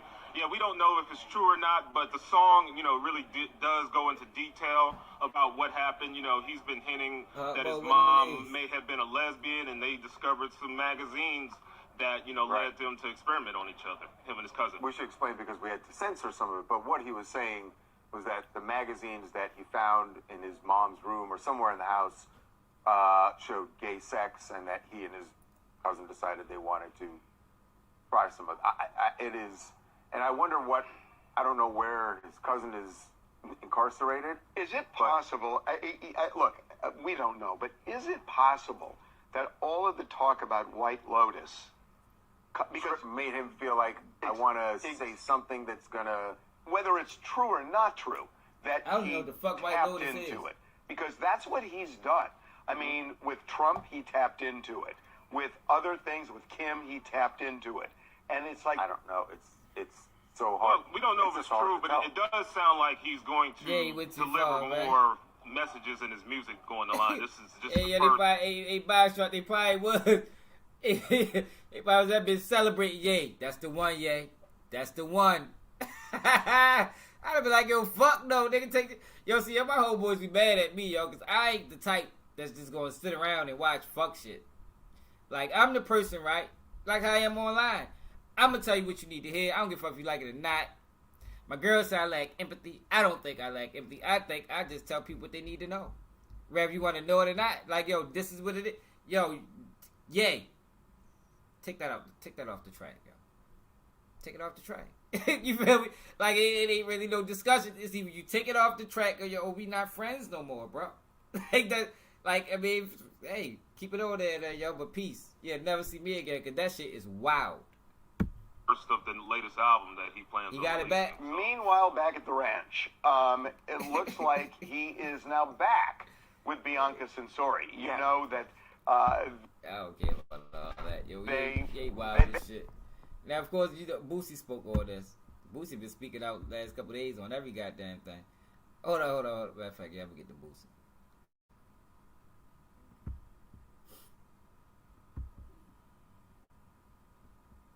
And like I said, we got hella shit to talk about for real. So Boosie say, damn, Kanye, I feel bad for this dude. This dude been through some shit, bruh. The rants make sense now. This man was, as a child, shake my head, his mind is fucked up. I hate him having to go through this as a child. This man coming for any and everyone with a rapture. Whoever wronged him, and they in trouble. Dude ain't holding back. Had to say, dude ain't holding back, man. Kanye wild, man. Damn. Yo, but look at these niggas. So, Bloodhound Q50. Yo, somebody need to tell him, yo, they gonna be dope fiends soon. He got a girl sniffing perks. It's like a wild people, like they sharing this shit, right? Like they want this to be the norm. But I don't think they know what this is gonna lead to. Yo, this is gonna lead to sniffing dope. I done watched it a million times. I done seen perk sniffers turn to dope sniffers probably 50 times. That I know, people personally. But I'm talking about, if you just want to talk about in general, I'd have probably seen that bitch 1,000 times, man. Everybody from Baltimore know. You start sniffing perks, you're going to be sniffing dope in the near future. And the reason why is because perks is fucking extremely expensive. Before you know it, you done spent $2 million on perks in a year. I'm trying to tell you. So he got this girl, whoever the fuck she is, being influenced, sniffing perks. Shit is crazy.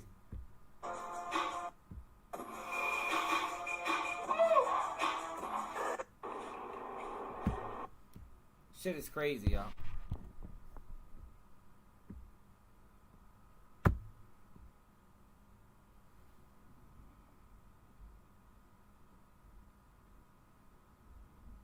Yeah, that's how, yo, because the thing is about the sniffing shit, right? It's not more so about the drug. It's more so about the phobia of putting something in your nose.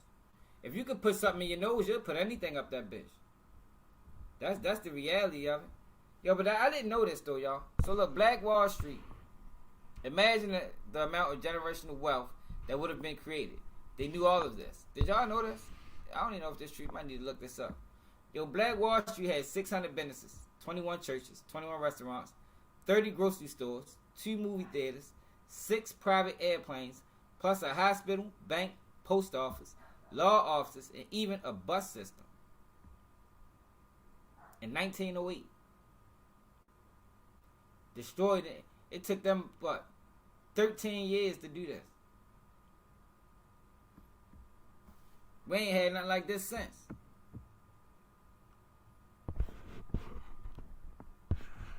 That shit crazy. Romeo, what it is. Yo, that's just serious, man. That's fucked up that happened like that. Like that could have changed the dynamic of the black community. Starting in what was this, in Tulsa, Oklahoma? Like this march would have traveled. They ended that shit.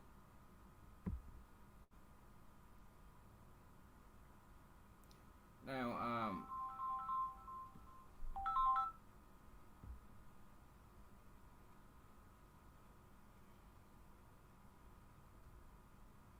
Yeah, for real, buy a truck. That's the man. You spend that money so much. I spend so much money on perks. It's ridiculous. So TSU Surf dropped the freestyle. I ain't gonna lie, yo, this bitch hard. I know my man Byron Blake saying he a rap because he copped out before everybody. It does court case. But this freestyle hard as a bitch. Y'all gotta hear this shit. Yo, the man said they did that court shit together before Bronny and LeBron. Damn. Fuck. But yo, what the fuck is up with? No, let me talk about this fuck boy. Look at this nigga, y'all. The wildest nigga on the internet. One of them. Yo said, I be looking at Chicago like, what the fuck is going on here? Like, yo, is he serious? Yo, he's one of the biggest problems in Chicago that I think Chicago don't notice. Cause I don't know how they don't notice it. But for some reason, yeah, how is he allowed to say something like this? I be looking at Chicago like, what the fuck is going on here? Meanwhile, you out that bitch causing all type of hysteria with your videos, causing all type of beefs. Several rappers then got killed after leaving your platform. Like, yo, you are the reason Chicago was looking crazy. A large part. Like, I would give his ass probably 50%. 40. 50. Maybe 60. Between him and On the Couch TV, yo, they is doing damage to Chicago. I don't know who worse. Who got the bigger platform, him? I guess we gotta put him over On the Couch TV. But between him and On the Couch TV, yo, they is doing damage to the city of Chicago, to the youth in Chicago, to Chicago in general. Yeah, he be gaslighting. He be starting beefs. He interviewed one side, asked him about the other side. He's starting fucking beefs. So look, you got these little kids. Just this Q50 little nigga. I catch a nigga for bloodhound. I'm a dump to my clip get empty, and that's my last response. Ain't no more distance. Taco QQ50. Let's just die, but that case still open, so I'm. Oh, Shorty said, "Ain't no more distance until I kill Q50." Damn. What the fuck? How the fuck you say that on the track? This kid said, "Ain't no more dissing until I kill Q50, yo." Yo, one of these guys, the guy that killed 800 TJ, is the same guy that got online and said, "Yo, you gonna be dead in 24 hours." Yo really killed yo. How the fuck you get online and say that then kill a nigga and then be surprised you get booked? Like, yo, I'm surprised it took him this long to grab his ass.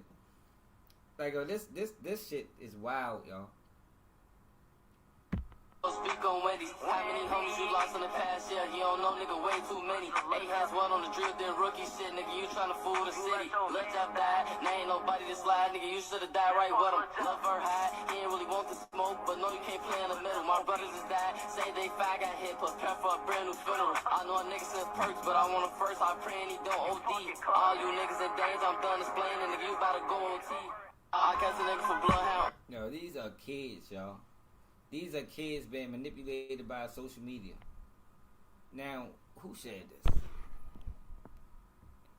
The Daily Rack and Chicago Hits. So Daily Rack has 22,000 subscribers. I catch a nigga for bloodhound. Chicago Hits has 83,000 followers. Now, I'm sure if we was to go to his page, he probably got 10,000 followers. You understand? That's what I be trying to explain to y'all about these blogs. These blogs are the ones that further the message. The blogs are the ones that make these people go viral. If this wasn't never shared to the blogs, we probably never heard it. Which means it never would have reached the audience. Which means it never would have it wouldn't reach. It wouldn't get the reaction from the other side that he wants. But as long as these blogs in the middle posting this dumbass shit, staying up the beef, then that shit ain't never gonna stop.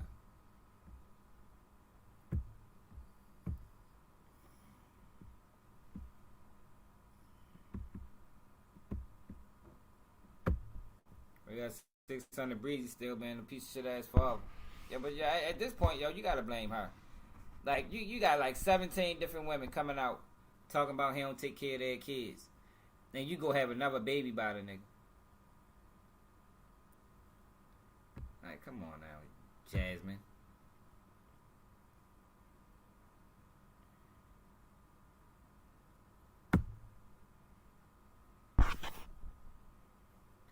So she talking about a post. He posted his child on his first birthday. Talking about the coolest baby in the world. I miss you, dude. Shit ain't been ideal, but it'll get better with time. 600 Breezy. Wow, yo, so I take care of them kids, nigga.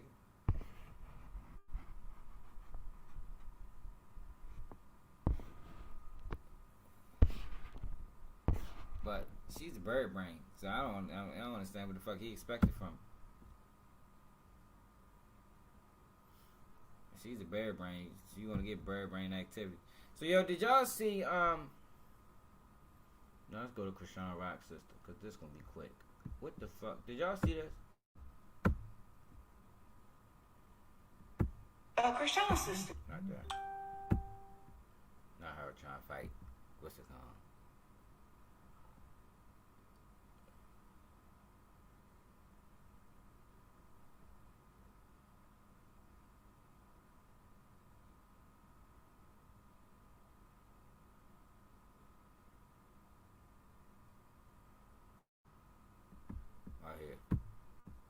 Okay, speaking of Krishan's baby, there was a guy online from Baltimore who was claiming to be her baby dad. Shorty's not from Baltimore, y'all. Shorty's from Anne Arundel County. Krishan Rock and her family is from like Anne Arundel County area.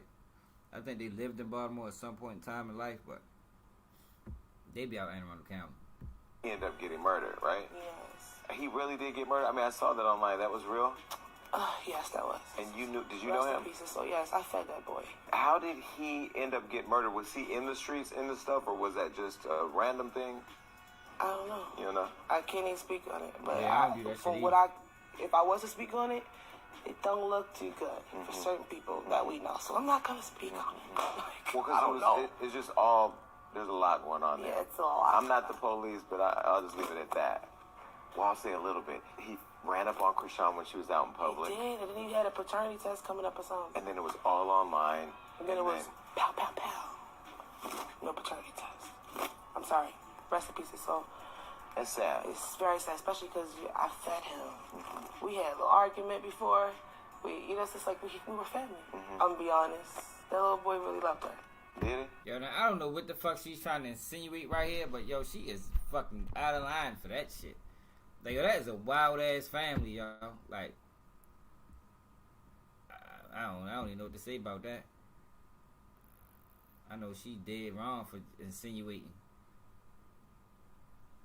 that Krishan Rock may have been involved in your death. Like, that's how investigation start. That's that open source research Wack 100 be using.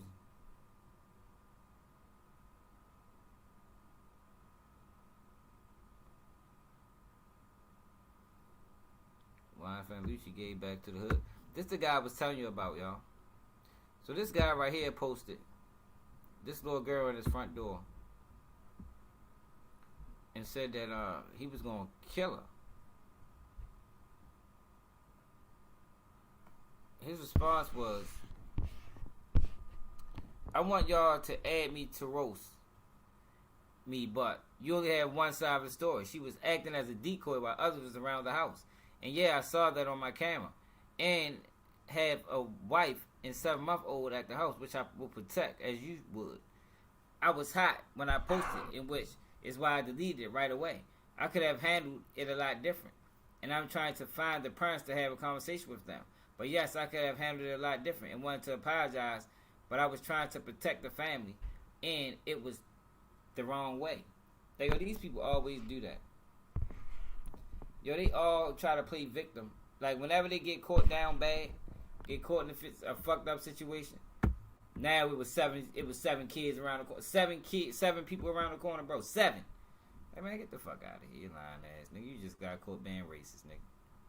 Keep that shit 100. Goofball ass nigga.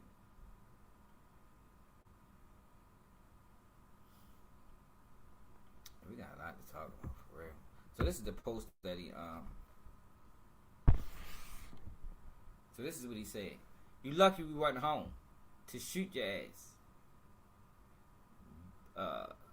Something B.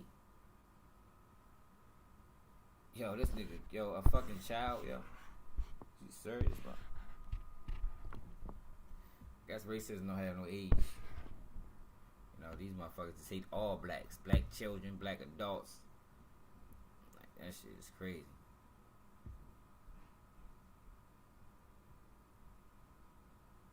What's up, Edward?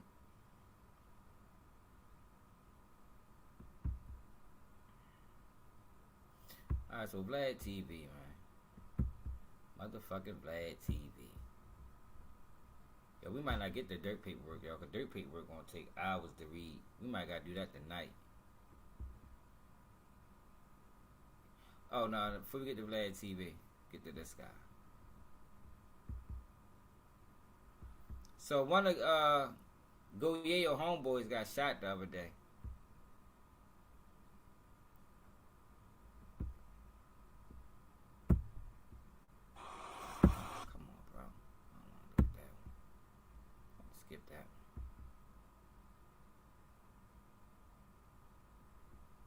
Video got released of the incident.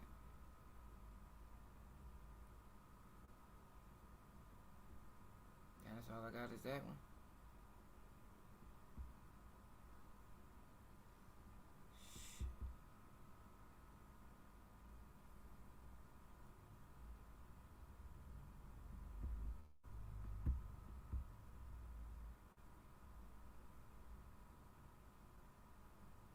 Guess we have to watch this one.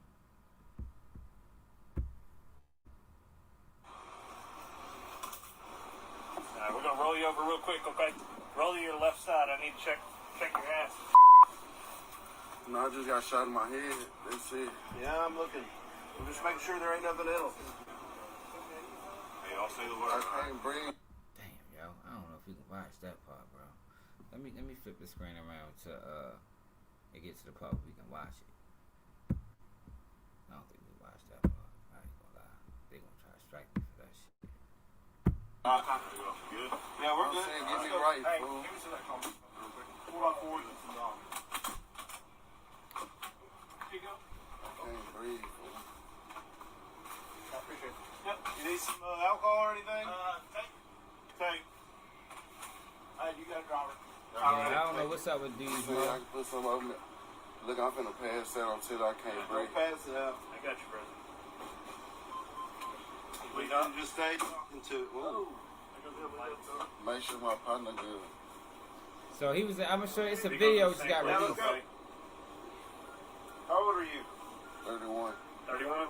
Yeah, I can make sure. I really can't breathe. Put some on my mouth. Okay. Hang So I on can 1 breathe. second. I'll drop up. Alright, now we can watch this now. You can watch that other shit. That shit was too graphic.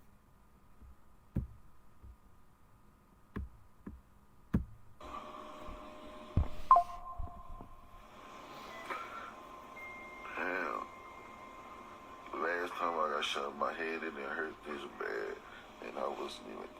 What's the last time you got shot I in the wasn't head? even conscious. I was bitch taking headshots.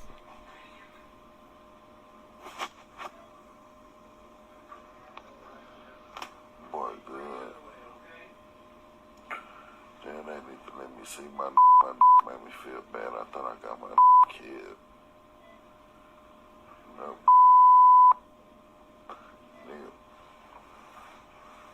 Look, we sitting at the stove arguing about who gonna pump the gas, right? The car pulled up, it passed by, I already see that. I'm not knowing the car off. I put that in reverse and tried to push that, but that wasn't on. So that wasn't moving. I watched them pull the Draco out the window. That sent about 20 shots in my face. When that hoe hit my head, it kind of like, it shook me up to the point where the first thing I could think about was getting out the car running. I ran out the car, ran into a grabbed a jacket. Wait till you see the video. My head You lucky as a bitch. Too much. I jumped over the place where they was cooking the food. Definitely. It's behind the definitely stove stitching. like a scared than a but I ain't gonna lie, I was just scared. I thought them some real killers. I thought they was finna jump out the car and chase me now. Amber Chad sent all them shots to that car. Then they get out to finish the game. I drop up. Alright. Beat up, man. My took one to the So this is homeboy. It was him and his homeboy in the car. real man. Took one to the head. I got a bullet still in my back right now. I can't even go into surgery till the morning. Nigga, I got a bullet lodged in my back right now. That hoe barely missed my spine. The fracture my hip. Bullet done broke my Yeah, he lucky as shit. I got a fracture hip, family. My took one to the head. But all this came from... Man, they shot us the up, man. No. You ready to tell. That's how this shit came Shot from. us the up.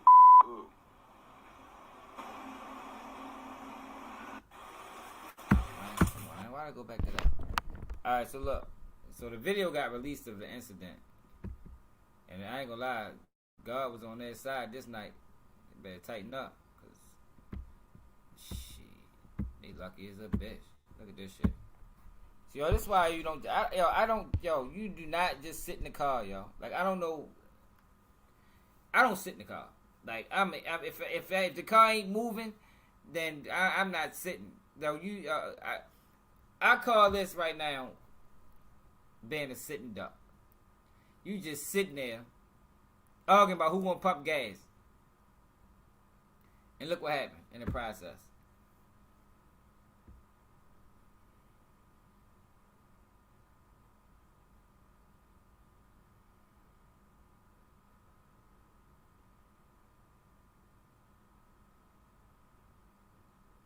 So that's him getting out running.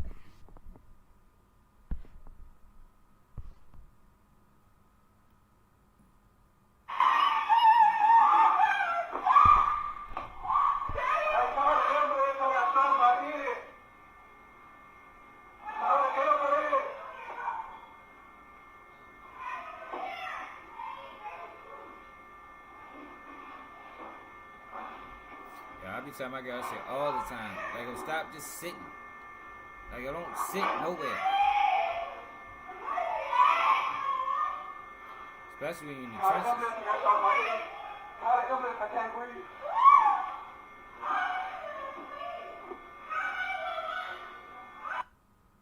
She don't be fucking listening. Like, yo, stop just pulling up sitting places, man. Like, move. Give motherfuckers ample time to do something stupid. You gotta stay on the move, man. Don't no fucking sitting.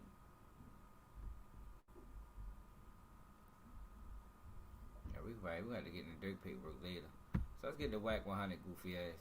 Oh, Vlad. So Vlad issues a apology to Willie D. Vlad, Willie D.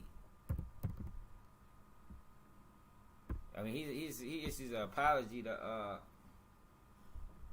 Master Farrakhan.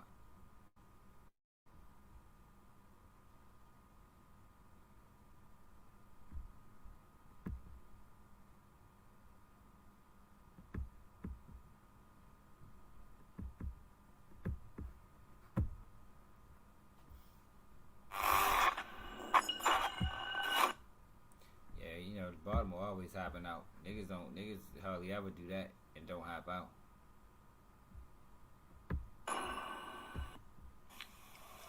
I didn't disassociate myself with you. I remained friends with you.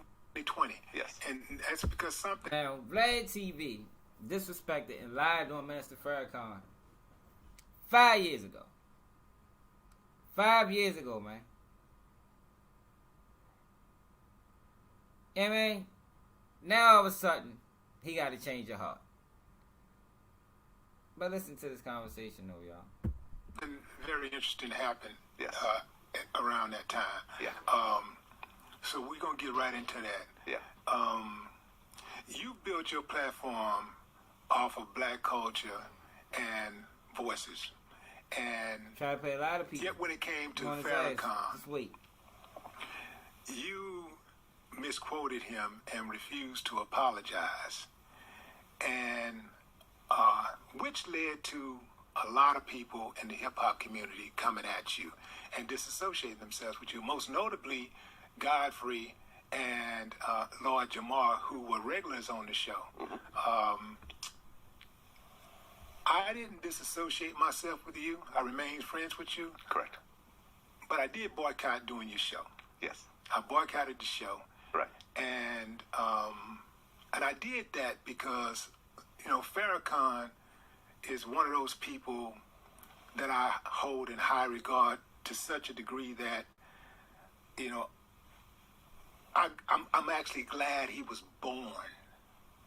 You know what I'm saying? Like I don't think people walk around with that type of thing. Like, man, I'm glad this guy was born. I'm glad we have this guy. No, Farrakhan has done like a lot of good in our community, and he saved a whole lot of black people. So when you refuse to apologize to Farrakhan, you know, I took offense to that. And I told you that, right? Yeah. On more than one occasion. Yeah, no, we had multiple conversations on the phone about it. Right, right. And, you know, you made a statement that read, at the time, you said, on Friday, Vlad TV posted an interview with D.L. Hughley where I referenced part of Farrakhan's speech about Jews. After our interview was released, I was made aware that there was a later part in Farrakhan's speech where he clarified those points. Based on that info, we removed that part of our interview, changed the title, and removed the social media post. Although I don't agree with some of Farrakhan's statements, Vlad TV has always reported on people accurately and will continue to do so. So where you stand today? I've changed my stance about this. Okay. Yeah. And why did you do that? Well, at the time, he remind me of Leo Cohen. That's who Vladimir is to the podcast. Vladimir is Leo Cohen, man. They probably real good friends. I bet. Have anybody ever asked him, do you have a relationship with Leo? How long y'all knew each other? I think somebody need to ask him that. I had some people around me who I thought had my best intentions, who I realized later on didn't and had their own agendas. There you go. Always passing the buck. Like, you know the crazy thing about it, right? They be saying black people don't take accountability. Yo, we don't do that shit. Yo, we don't do that, yo. What does him having other people around him have anything to do with what you said and what you stood on, bro? So, basically, you just listen. So, whatever they say goes. Like, you don't got your own opinions. Man, get the fuck out of here, Vladimir. You lying ass. Nigga, take accountability or leave it alone.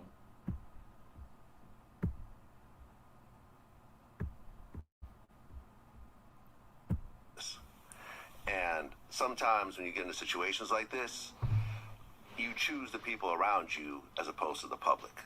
Because the people around you are the people that you have to deal with every day and are closer to you. The public you could deal with. We all deal with public backlash and so forth. So at the time, I decided to go in that direction, even though it didn't really sit right on me. But over time, I got to see some of those people's true colors. And I started to really think of the moment that I was actually going to come forward and talk about it. And who these you being my actual... My bad, y'all. Who is these people, Vladimir? They always do that. They'll never put a name on it. Just people. What the fuck? We ain't showing that. That's what we was looking at.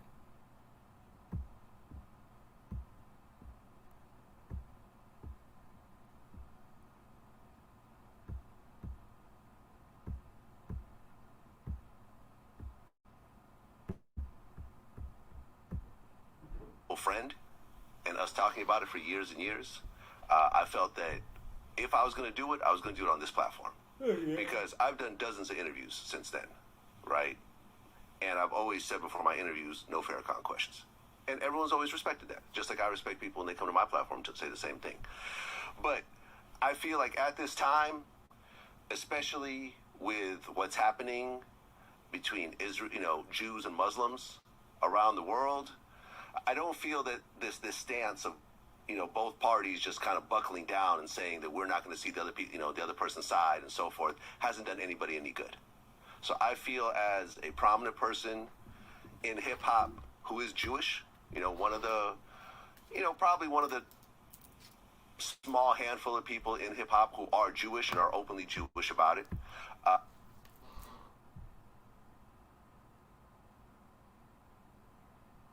Small handful, yo. The small handful is the words that he decided to use. That's okay, Vladimir. I felt that it was my duty to try to fix things. Because ultimately, when you look at the relationship between the Nation of Islam and the Jewish community, it's never been good. And what does that accomplish for both parties? Nothing. Am I right? Right. So I felt that it was time to address it. And I told you for, a little while now that when I address it, I'm going to address it with you. And that's what I'm doing right now. Yeah, you kept your word. Yeah. You kept your word. Yeah. How bad did it get out there, Because I can only, we didn't talk about I'm not trying to hear that fucking apology. Yeah, how about you apologize to BTB Savage family? I mean, like, if you're going to apologize, apologize for everything. Like, don't be selective with it. Because, Vlad did a lot of damage. Like, first, I think he deserves a bigger apology to BTB Savage family for bringing that boy up there who nobody knew and paid him to talk about a story that got him fucking killed. I think you should apologize for that. Apologize to motherfucking Marlon Wayans. Like, it's a lot of apologies need to go on, man. Apologize to some of them boys that got indicted after you asking them police-ass questions. Apologize to their families. Like, I'm not trying to hear that shit. And then you go to the comments. The comments always piss me off. I'm saying, though, at least he apologized. Man, fuck, yo. Nigga, them same rules don't apply to the community. That's like them apologizing for slavery after all these years. Like, what the fuck? Man, you can keep that apology because you ain't made nothing. You ain't tried to fix it. I mean, it's different. It's a difference if you tried to fix it. You ain't tried to fix that shit. Yo, you let that shit go on for 5 years, bro. Lost friends behind it. Godfrey and Lord Jamar, they was his friends. If you let whoever side tell it. You misquoted the man and stood on it. Vladimir. You misquoted the man and stood on it, man. Now it's beneficial to speak it. Now it serves him some type of purpose to say, you know what, I was wrong. Maybe I shouldn't have said that. I took the interview. Man, fuck out of here, Vlad. I don't be buying that nigga. Fuck Vlad.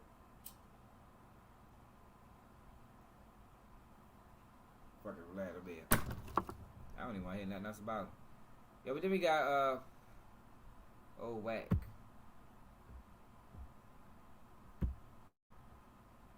Now why the fuck they keep taking me there?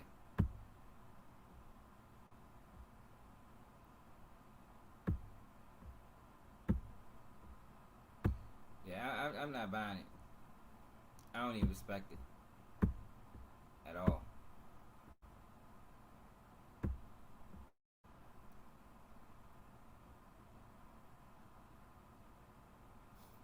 Yeah, I can't respect that, bro. That shit was 5 years ago, bro. You should have did it when it mattered. Shit don't even matter no more. Do that shit when it mattered, bro. Get shit right the first time.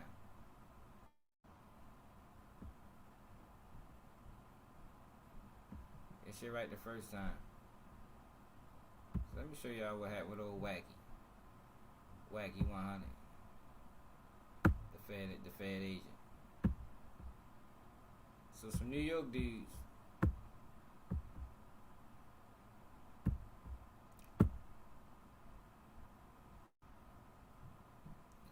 You can't go to history.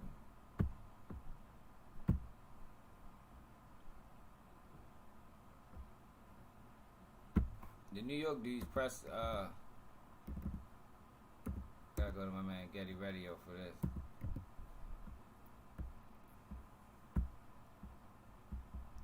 Press Wack 100.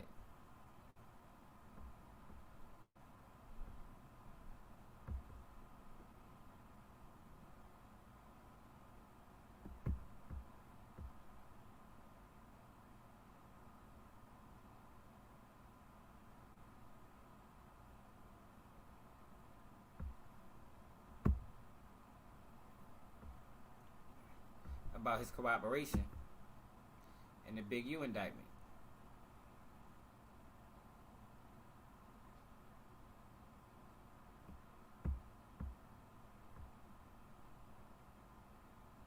What the fuck video it was? I watched the fucking video.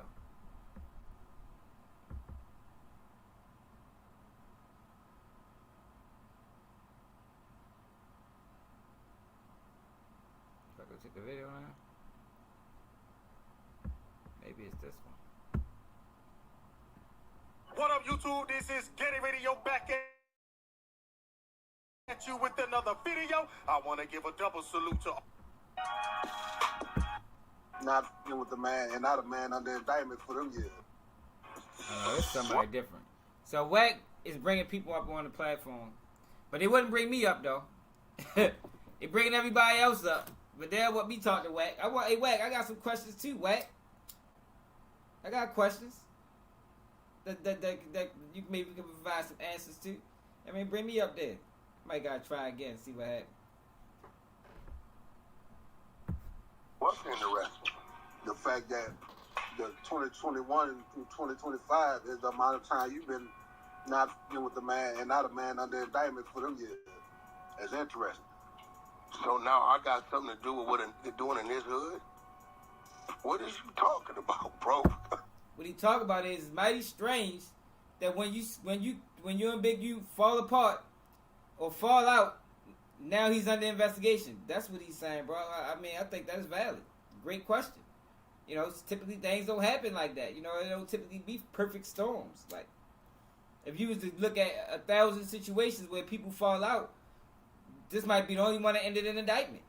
That's what he said. It's just a little wild, you know, a little strange. What are you like? So, how? So you saying basically that Big U wouldn't have been indicted if him and Wack was beefing? Or what he doing in his neighborhood with his homies? You crazy? What I'm saying is, nigga, I ain't from Roller. What I'm saying nigga, I'm from Pacoima, nigga. What I'm saying is, Wack claim he don't know nothing about nothing. He not included in If you beefing with a nigga, the object of the game is not to let your ops know your move. He always in a mix. You can't never not catch him in a mix or some shit. Well, how many is mixed when he get all the tea, all the content, all the everything. Man get locked up, the first name he scream, Wack ain't right. You hear me? Okay. The podcasting dudes, they ain't right, which we already know that. But he one of the main ones, dude. Ain't nothing wrong with the podcasting dudes. Yeah, the indictment doesn't support what he's talking about. That's called a drowning man trying to pull everybody else down with him. The indictment, man. The indictment, you acting like an indictment is law, bro. The indictment not no law.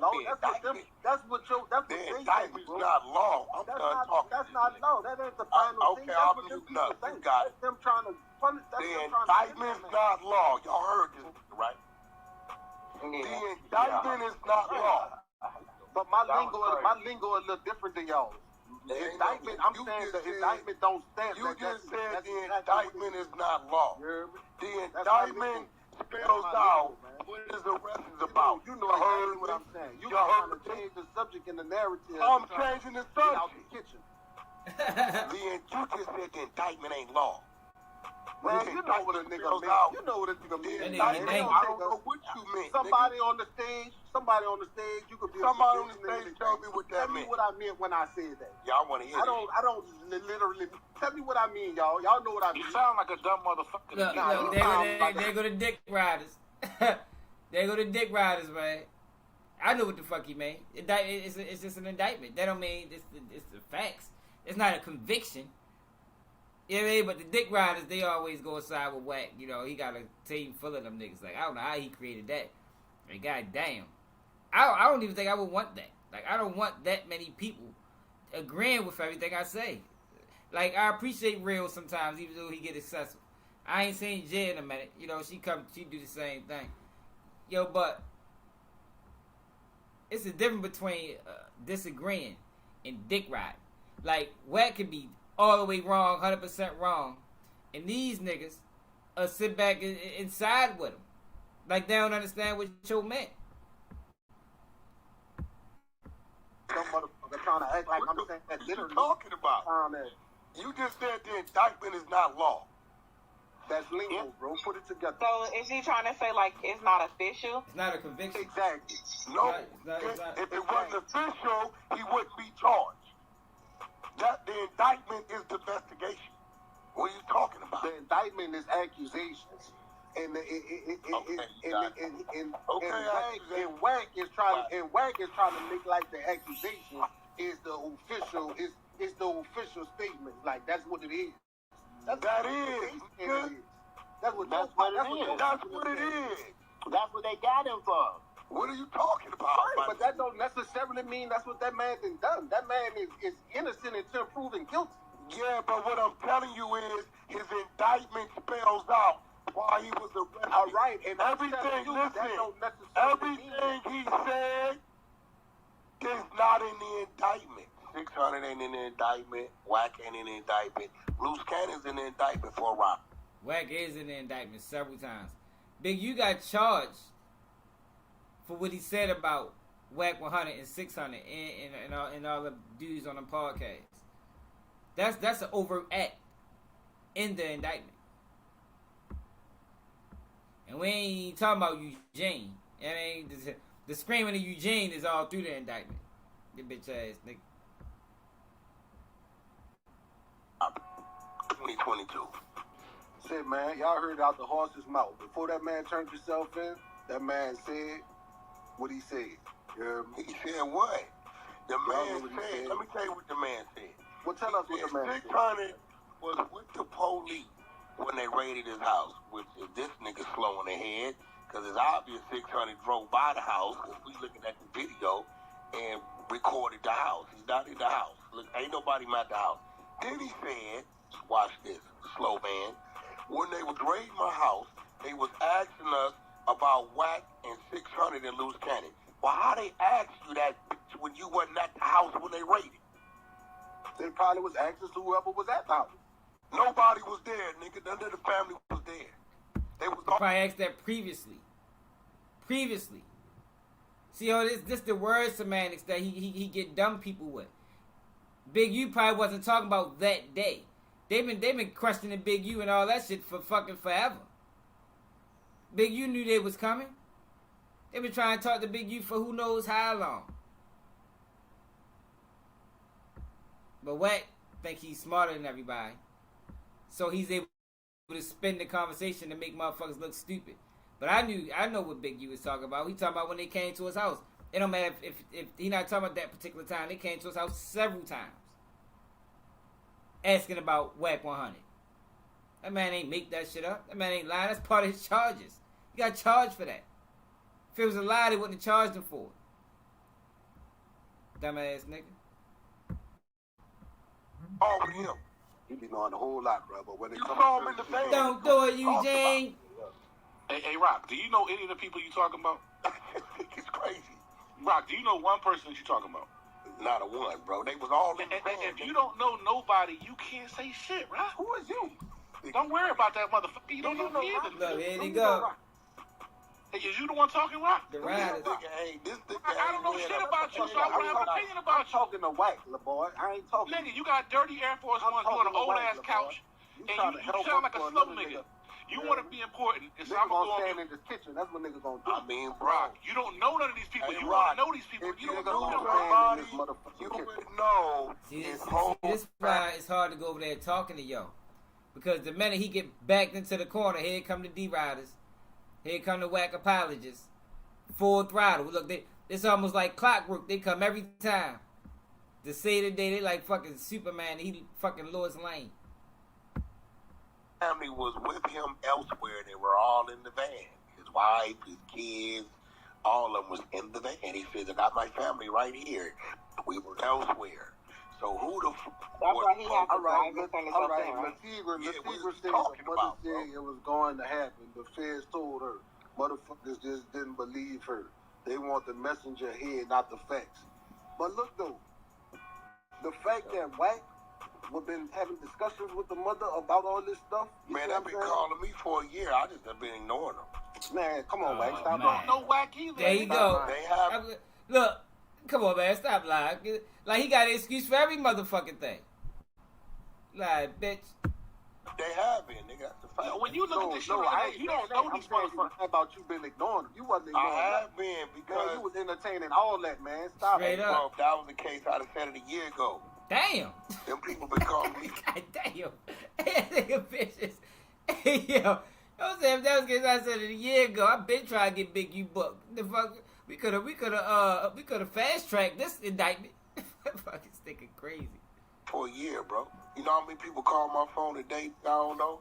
So, Wack, you wasn't having conversations with them people, bro. I didn't heard you speak. Now you doing it right. Now you asking questions. I talked to him twice. But look, Rock, now you asking questions. You asking questions now, Man, right? I'm talking to Wack, man. Shut up. But you should asking questions now. Yeah, I talked to him a year ago when they called, and I listened to him. I'm like, all right. Well, I didn't know what the fuck they was talking about, because we was oblivious to a murder in Las Vegas. And then March motherfucking 6th or whatever the last time they called. But we thought they was bullshit then, because they told me, oh, yeah, he got killed 2022. So I'm like, okay, this is a troll. Ain't no way you going to get the year up when your people died. Okay, we listening to you. What else you got to say? Yo, why even entertain that? I don't want to hear no more of this shit. Yo, y'all wouldn't even entertain no conversation like that, yo. Yeah, I told y'all about this situation where a motherfucker called me about some shit in Savannah. I'm like, yo, I ain't gonna lie. I said, yo, that shit sound like a police matter. Like, what the fuck you contacted me for? It's saying you need to get in contact with the police. Because I ain't them. Like, I don't know what you thought, but this ain't that. Like, I'm not going to take some shit from the neighborhood and bring it to the internet without the internet knowing anything about it. No, fuck no. The police is involved? The police is involved, right? Well, yeah, keep talking to them, man, because I'm not sharing that shit. The fuck? I'd have never... If a person would have called me and was like, yeah, you know, so-and-so killed my peoples back in the day. I'd be like, oh, all right. Okay. What the fuck you want me to do with this information? I'm saying, if you can share it on your platform. No, hell no. I ain't doing that. The fuck are you talking about? Is it already in the news? No, it's just rumblings. Indictment rate come down. Oh, man, fuck out of here. I'll wait till the indictment come down to speak on it. Wack wild as shit. Yo said, I'd have posted it a year ago. Hey, yo, that nigga crazy. Yo, but we can't get the dirt paperwork right now. How long we been live? 2 hours. Yeah, we gotta get the dirt paperwork later on tonight. We going live at 11 tonight. I'm off tonight, so we gonna go live at 11, probably 10:30, 10 o'clock.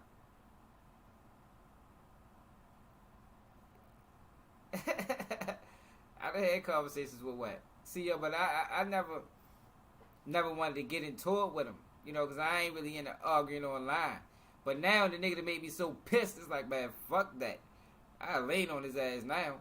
But back then, like when I had little disputes with y'all, I'm like, man, I'm not ready to be arguing with no nigga online.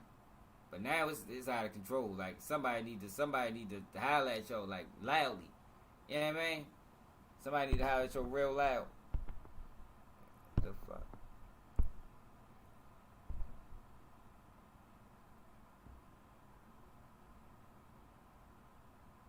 What the fuck?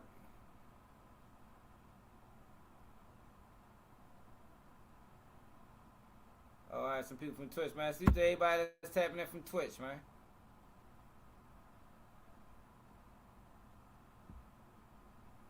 Got some Twitch viewers.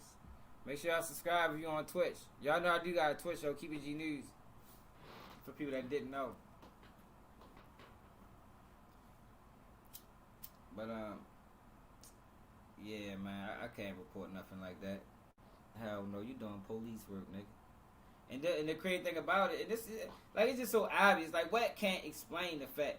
Would somebody need to ask him, yo, how did you release this information and didn't get in trouble for impeding the investigation? That's what somebody need to ask him. Nobody asked him that. How is it that you are releasing these videos and you're not being charged with impeding an investigation? See what he said. Bet he can't answer that shit. He gonna start stuttering. One of his motherfucking minions gonna pop up and start speaking, and they gonna try to divert. They gonna try to divert the motherfucking conversation. Cause that's the bigger question. That's the telltale sign. Nah, I ain't gaming. I just do this on Twitch. That's the telltale sign of him cooperating. The fact that you was able to release that phone call with that woman when that woman said the indictment was coming down, and an indictment came down and you didn't face no consequences. The fact that you reached out to Big U wife to inform her that the indictment was coming down and you didn't face any consequences. That's the bigger issue. That shows that you are cooperating with them people. Because if I'd have did that, if y'all would have did that, you'd had a DOC number. You'd have been in cuffs. You can't do no shit like that, man.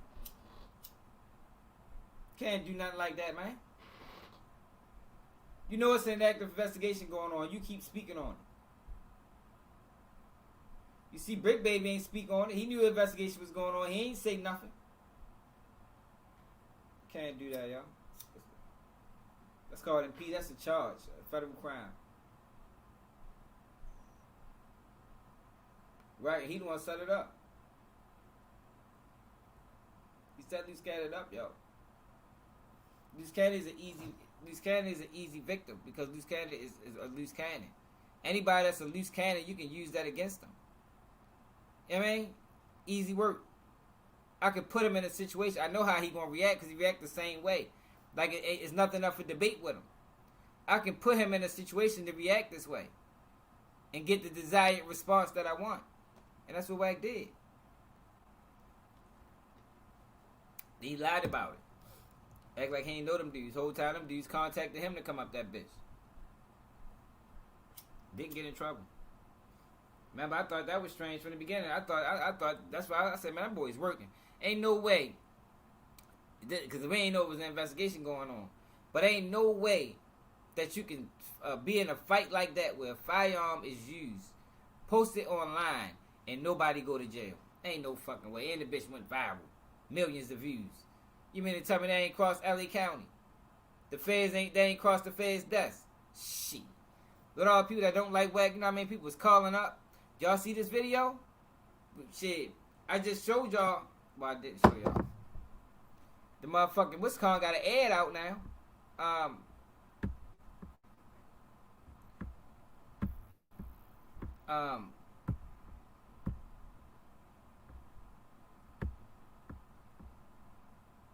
The feds got an ad out. They let anybody, they letting everybody know. I mean, we paying federal informants handsomely. What's up? What you trying to do? Man, my man texted to me. I ain't got it on here. They got a list of informants and how much they getting paid from each city. That shit sound like a motherfucking promo to me. Hey, man, why else would you put some shit like that together?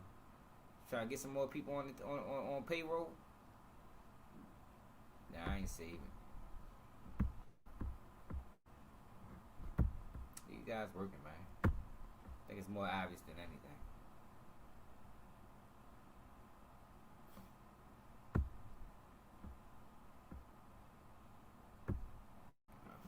Motherfuckers know they know what the fuck they doing. Working with the motherfucking authorities. But yeah, we gonna get to the dirt paperwork tonight. Cause that shit is like a lot of papers. Let me see. That shit is a lot of papers. I think that shit like.